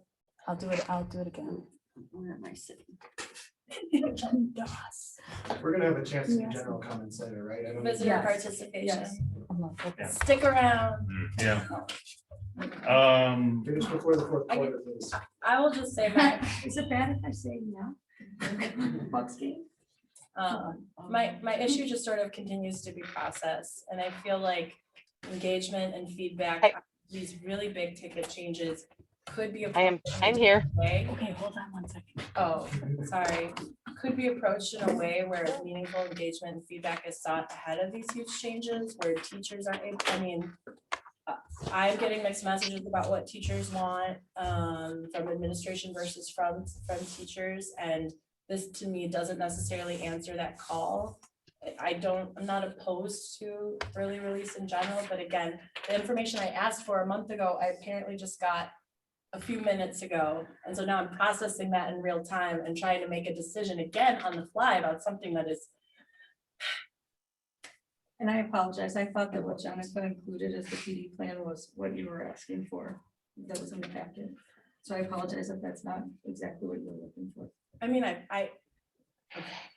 I'm seriously, I'm sorry. if that's No, I not what understand. you were- And just to clarify, because, and I'm trying to recall.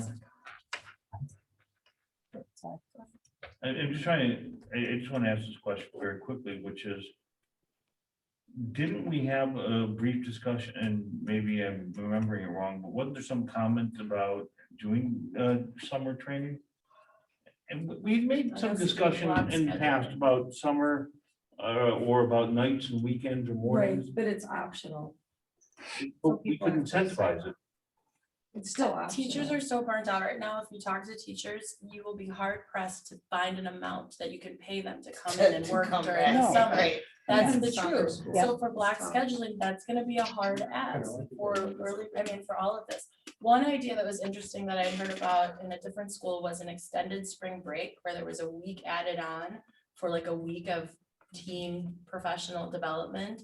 And then it becomes an extended spring break for families. I mean, whatever, this was just, I think there are different ways to approach this. We've had 3 options presented to us repeatedly without much give or take, without again engaging feedback from the various factions it will impact. And that's why this is just still hard for me. So anyway, I'm done. Okay. Hi, Jenny, neighbor. Hi. Sorry, Jenny, go ahead.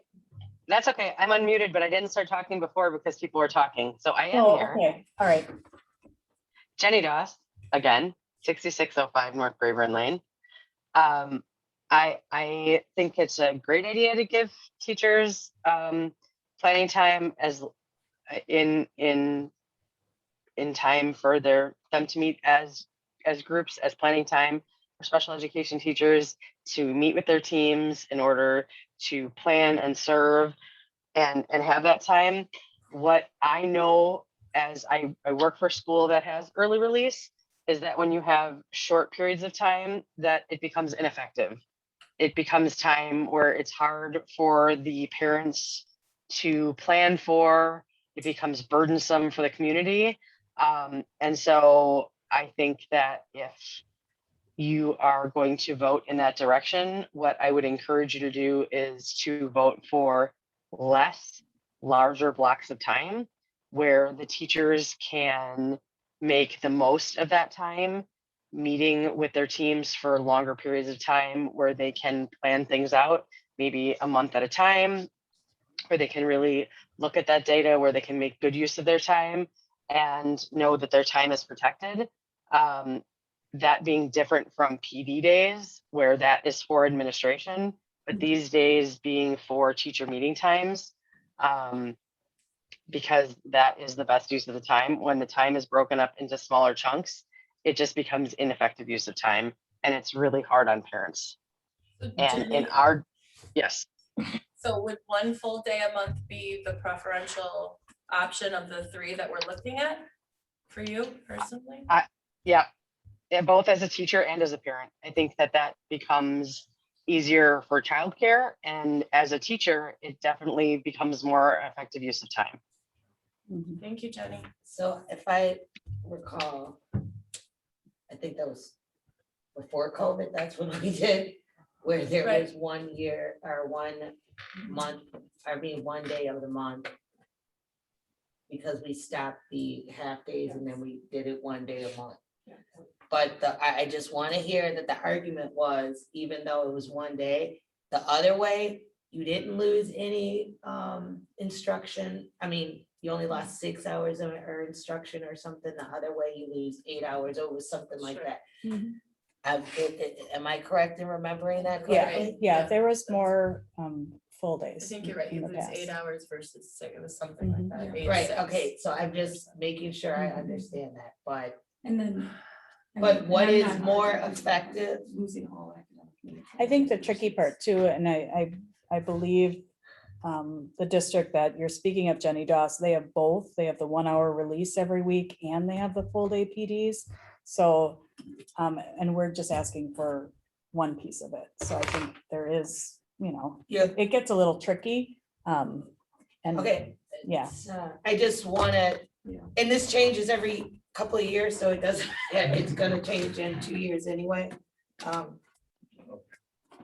And we've already, all of you, I think, on this. Yeah, but you say you want to hear from the teachers, but here we are. Yeah. I mean, I'm asking, why are we moving away from extended hours? I know it's not super popular with the teachers, but I think any of it's gonna be, it's hard to please everyone. And that way, extended hours, we're not messing with the student schedule, we're not messing with the family schedules.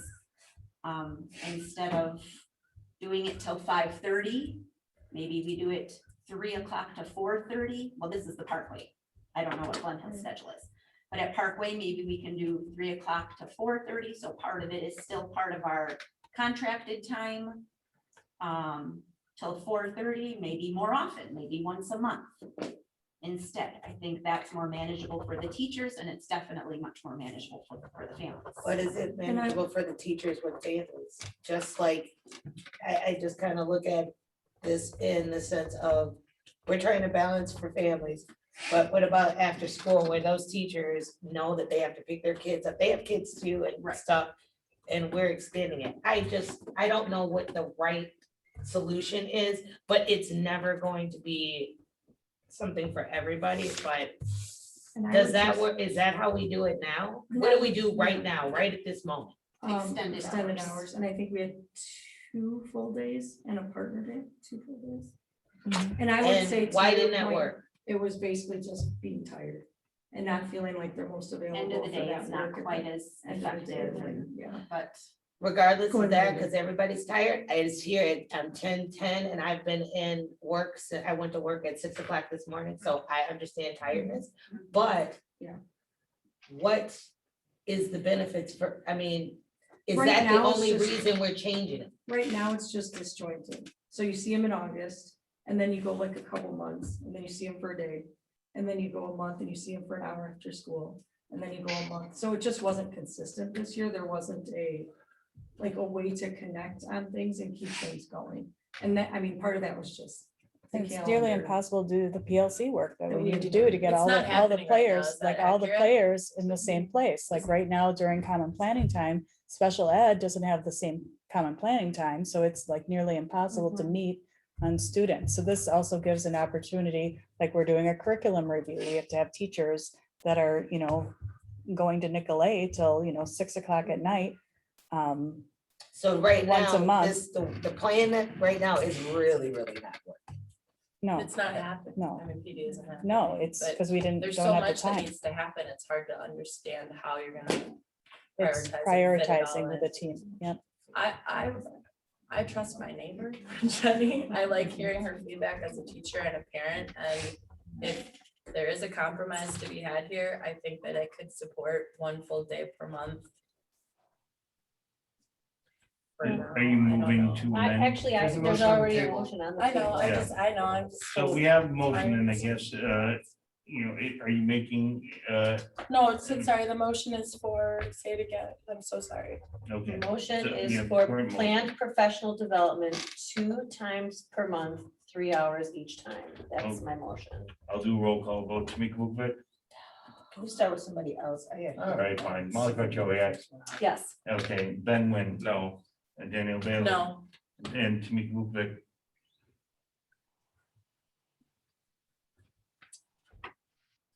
No. I'm sorry, what'd you say? No. No?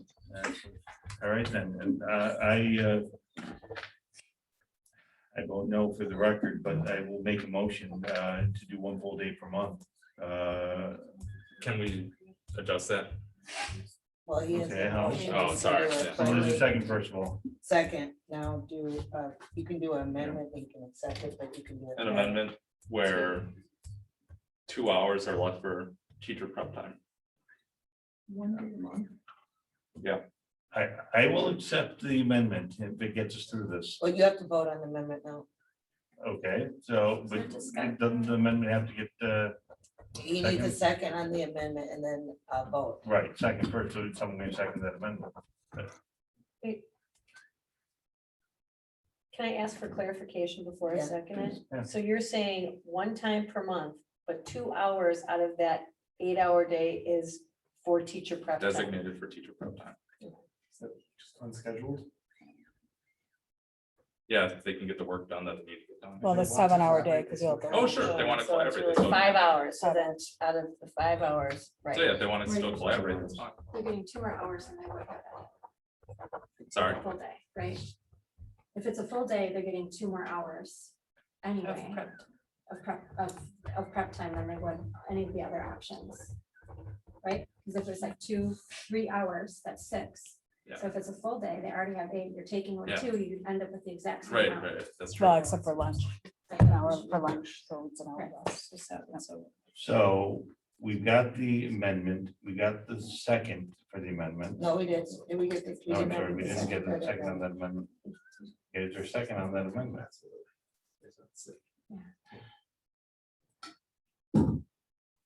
Okay, then there's none. I'll second it. Okay. I'll second So now we have a second, so we are voting on the amended motion. No, we're voting on if we're voting 1 to month. accept, no, listen, we are voting Oh. to accept the amendment Gotcha, first. gotcha. All Then right. once we accept the amendment, Robert's rules of then order. we vote if the amendment is passed. Okay. It's only 10:15. Let's do it both ways. All right, on the motion, the amendment, not on the actual motion, on the amendment, please signify by saying aye if you are in favor of adding Ben Wynn's amendment. Ben Wynn, Yes, aye. Molly Krychowiak, I, Tamika Bukvik, Aye, Kendall Bailey, Aye. and Ed Franklin votes aye. Now, now there's a motion to, with the amendment is to, and it's already out there, right, is to 1 day with 2 hours guaranteed for teacher Prep, prep, unscheduled prep. unscheduled prep time. and since we're talking about 1 day, I'm just gonna make Well, I just gotta point out that we have 2 days here, so we gotta figure out what that day is. There's one They day can come back to for us with a each. calendar. Fine. I mean, they can We figure don't it have to out. figure that out. tonight. Yeah, we don't. Yeah. It's just one day a month. Enough. She's done it already. 'cause Andy, you it's not 2 days, it's 1 day a month. One day a month. You have Yeah, calendar one for day that? a month. Okay, Right. fine. And 1 day a month with 2 hours set aside, as Mr. Wynn has proposed. All in favor of the motion, please signify by saying aye. Roll call vote. I will start. with- Aye. Okay. And I won't do roll call vote. All in favor? Aye. Aye. Motion carried. But for the record, any opposed? No. Is that a wave? The motion carries. So it passes. We will have early release. It will be 1 day a month. It will have 2 hours set aside. I have a hand raised. Okay. So Jenny? I would love to say that was it, but Sure. we have some You more sure? things. Who is Item it? Oh, no, it's 4, gone. It's a No, consent no, it's there. agenda. 4A, 4B, 4C, financial minutes and retirements and resignations. Now's your time to object to the retirements. At this point, because it's 10:15, I move to approve the consent agenda. Okay, second, Second. all in favor? Aye. Motion carries. Item 5B, sale training. Administrators are going to SALE training for continuous improvement process. We start this summer. There are 3 days in June and there's 2 more days throughout the school year, just to get us aligned as a team around continuous improvement and strategic planning, Thank you. Which you. administrators? the entire team. Minutes for committee meetings, 5C. Specifics on recording minutes. It's a discussion item. Oh, I'm I sorry. move to lay this over to another time. I was gonna say I can be done in 2 seconds. No, because there's conversation there's- that I want to okay. have, so. Yeah, we I move this? I don't disagree, and it's a discussion item only, Okay. so, you moved to second? Second. Okay, all in favor? Aye. Aye, table. So we'll have that Five, next month. what? We'll have that We'll next figure it month. out. Yeah. Good to me. What she said, Molly. 5D. Nicolay Partners Schools That's so update. unfair. So we met as superintendent's team. Here's our update from the month. We're gonna get together in May to walk through each other's handbooks. The goal is to find areas where we can find common ground. It's some of what we talked about earlier about benefits and incentives for staff and supporting staff and how we can align as a team. Compensation, superintendent scheduled time in June to talk about paraprofessional compensation, similar to make sure that we're all compensating fairly and equitably so that we aren't competing with one another. Same thing with teaching staff and administrators and supplemental. So we just kind of want to like hear each other out and see what all the other districts are doing around those pieces. Would they share their, if they have like pay scale similar to what we've just done, would they share that with the board so that we can then see our pay scale in comparison? Yeah, that's I'd kind like of, to see yep. that information. I would, the only thing I would preface is that there's 2 schools that they do not do a pay scale, they do a pay rate, which is different. So it'll just look a little Sure, different. but I'd be curious. Absolutely. And then we started out the school year with our admin team in August, forever ago, talking about PLCs and us functioning as a PLC. We haven't had time to circle back on that all year, so we're gonna tie that up in June and come back together and talk about how effective we were as administrative PLC teams. And set Okay. new goals for next year. Anything else? All right. Item, and I'm gonna say this, consider very carefully if you want to say anything. Visitor participation. I'm sorry. I mean. People have waited I know. hours to talk. Visitors may speak on any non-agenda or non-agenda item, but I would ask that you do not speak on, we posted it as agenda, non-agenda item, but as to the item of the block scheduling, we ended up having visitor participation on that, so I asked if anything but that agenda item. State law and or board policy may limit board response. Please limit comments to 3 minutes or less. Matt Kirschman, 2520 West Michael. I'd like to commend the board 100%. This was an amazing, amazing April board session. Number one, again, setting aside the specific issue, the deliberation and passion with which it was debated. A lesser district votes and goes home at 7. I'm really proud to be here. I'm really proud of everything I saw. This is the kind of thing that could have only been done 3 to 2. And it's not over. This is day 0, and I'm looking forward to what's to come. Second, I'd like to commend the board on Giving the permission structure for administrators to come and ask for things. I've seen approval of things that come from administration, and I hope that administration turns around and pays that forward to the teachers like we were talking about thematically. Finally, I'm a big fan of progress in all its forms. I think humanity has a long way to go yet. Not every change is an improvement, but every improvement has to start out as a change. And so once again, I commend the board for its leadership and foresight and willingness to take on this responsibility. Thank you. Thank you very much. I just found my replacement. Is there anyone We got else? 3 years to figure out. That has a comment to Got make? 3 years to convince me. Oh, I'm good. How do you think having those people? Is there anyone- Does anyone no have one their else hand here? raised? And, oh, I'm sorry, go ahead. Oh, yeah. Yes. Oh, yeah. Yes. One thing I want to bring to everybody's attention is the lack of substitute shortage. I recently asked because I had a friend inquire about becoming a substitute in the district and was told that the substitute daily rate is the same as it was about 7 years ago, I believe. I was subbing about 5 years ago. Maybe it's gone up, but I think part of our lack of being able to get substitutes in addition to COVID is the pay. If we can consider increasing the pay for substitutes, I think that will. I just want to comment on one thing. I did a comparison at the start of the school year with all of the North Star district, and you're the second highest.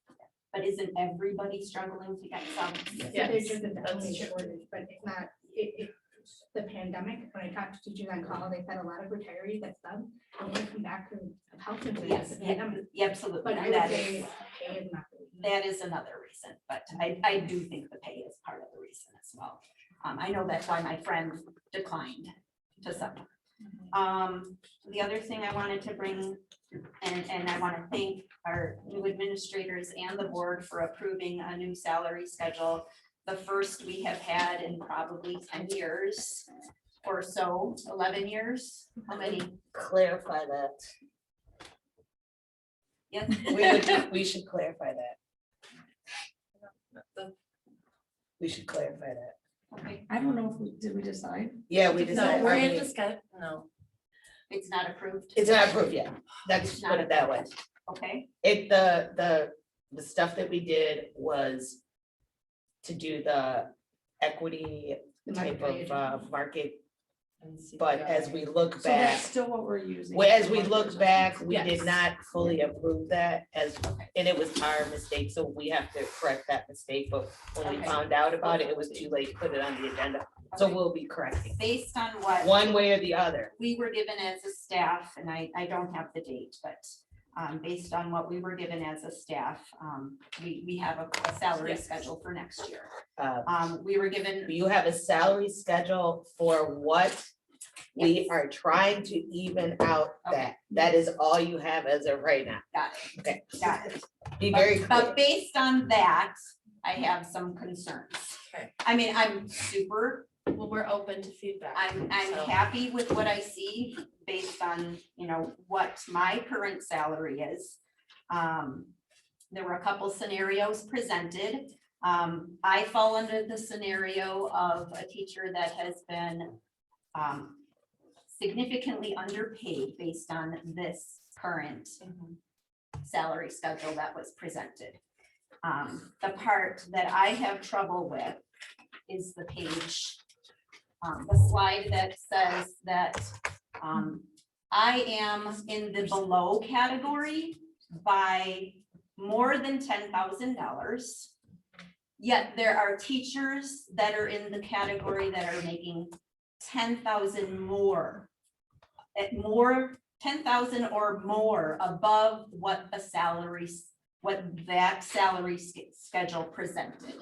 So the discrepancy is just very upsetting to me, and I know many other teachers, feeling very undervalued these last few years when newer teachers have moved into our district and have been able to negotiate salaries above what our loyal teachers who have been here for 12, 15 years have been making.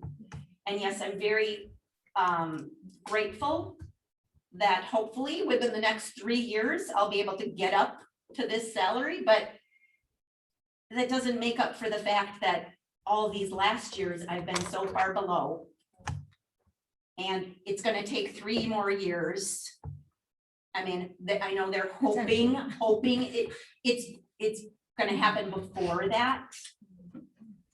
But it doesn't do much for morale when you feel undervalued, underpaid.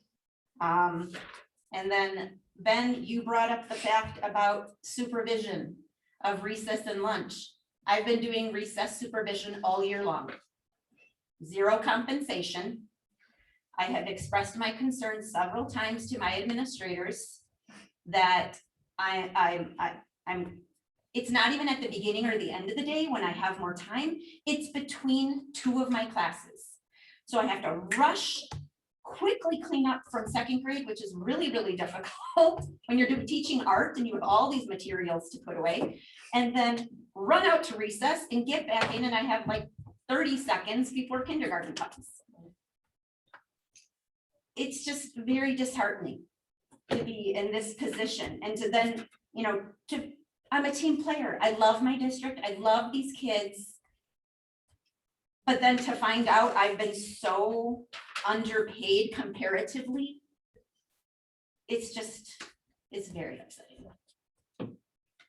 Well, I just want to say, I mean, about the only thing we say right now is that, we are actively working on making sure that salary equity is a reality. And we are aware as a board of the issues that you're commenting about. So while I certainly appreciate the fact that you are upset, I absolutely do. I want you to understand that this whole board and administration are behind getting it right and having a process in place and really having a process that works. And that was one of Ms. Weiss's priorities from the get-go. And something that she worked on with Lindsay Johnson, and they spent a lot of time and energy to do that. And so if there's one small piece that we hope will be changed, I think that this is certainly going to qualify. Absolutely. And they've been here less than a year and they're already making these positive changes. Absolutely. I appreciate that. But I want you to understand, again, we've been talking about teacher morale. This is a huge blow for teachers to find this out, that there are some people who have been here less years and are making significantly more than some of us who have been here. And I want to make this clear, and I don't want to go into too many details, but this is the reason you're doing this is because we found out ourselves. So, I mean, I know that we didn't purposely do this. And I understand you may be upset, but this had nothing to do with your work or your morale. And if we didn't value you, we would be like, you know what?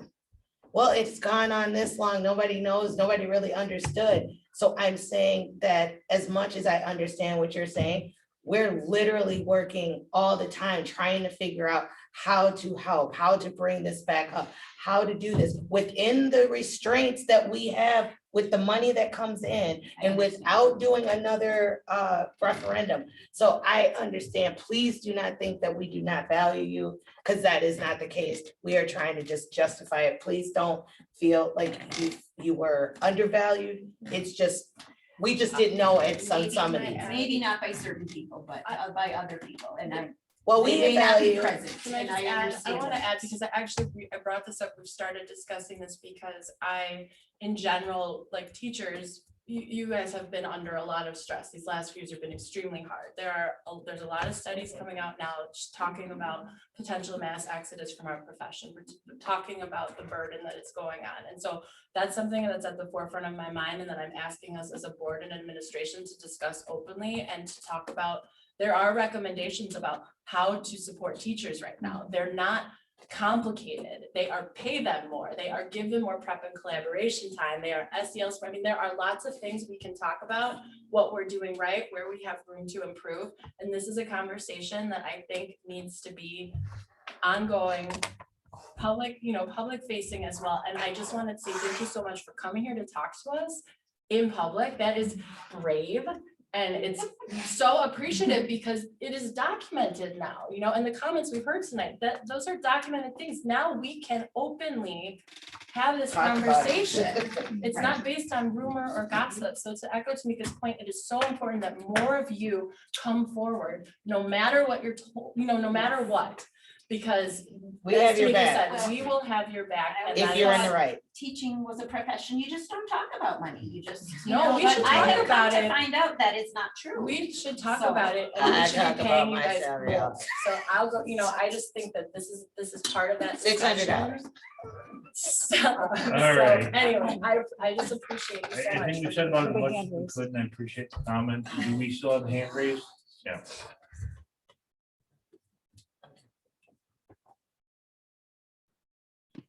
Carrie. Hi, Carrie Zeidoff. Yeah, you're up. It does not say in the agenda who the retirees and resignations are. It says that the following retirements and teacher resignations, but there is nothing following on the agenda. So I missed who the resignations and retirements are. I'm not sure. I've got it, Are we you're right, supposed it's to say it, executive though? content. I think, I Oh, would want to hold off on that simply because I know that in particular, well, we did say it in the thank yous. yeah, you said. Right? Tim Okay, never mind, McCarthy we said it and- in the thank yous at the beginning. Yeah. Sorry, so if you look at the thank yous, it's Tim McCarthy is retiring and Patty Walters is retiring. Okay, and there are no teacher resignations at this time? Does it No. say that? No, No. I don't know. not a teacher. Resignations. But do we say it out loud? I don't know if we're allowed to. It's always been listed in the agenda who the You people can't are. say it out loud because we have approved it, so it's. Okay, like- so it's Yes. Caitlin Moon.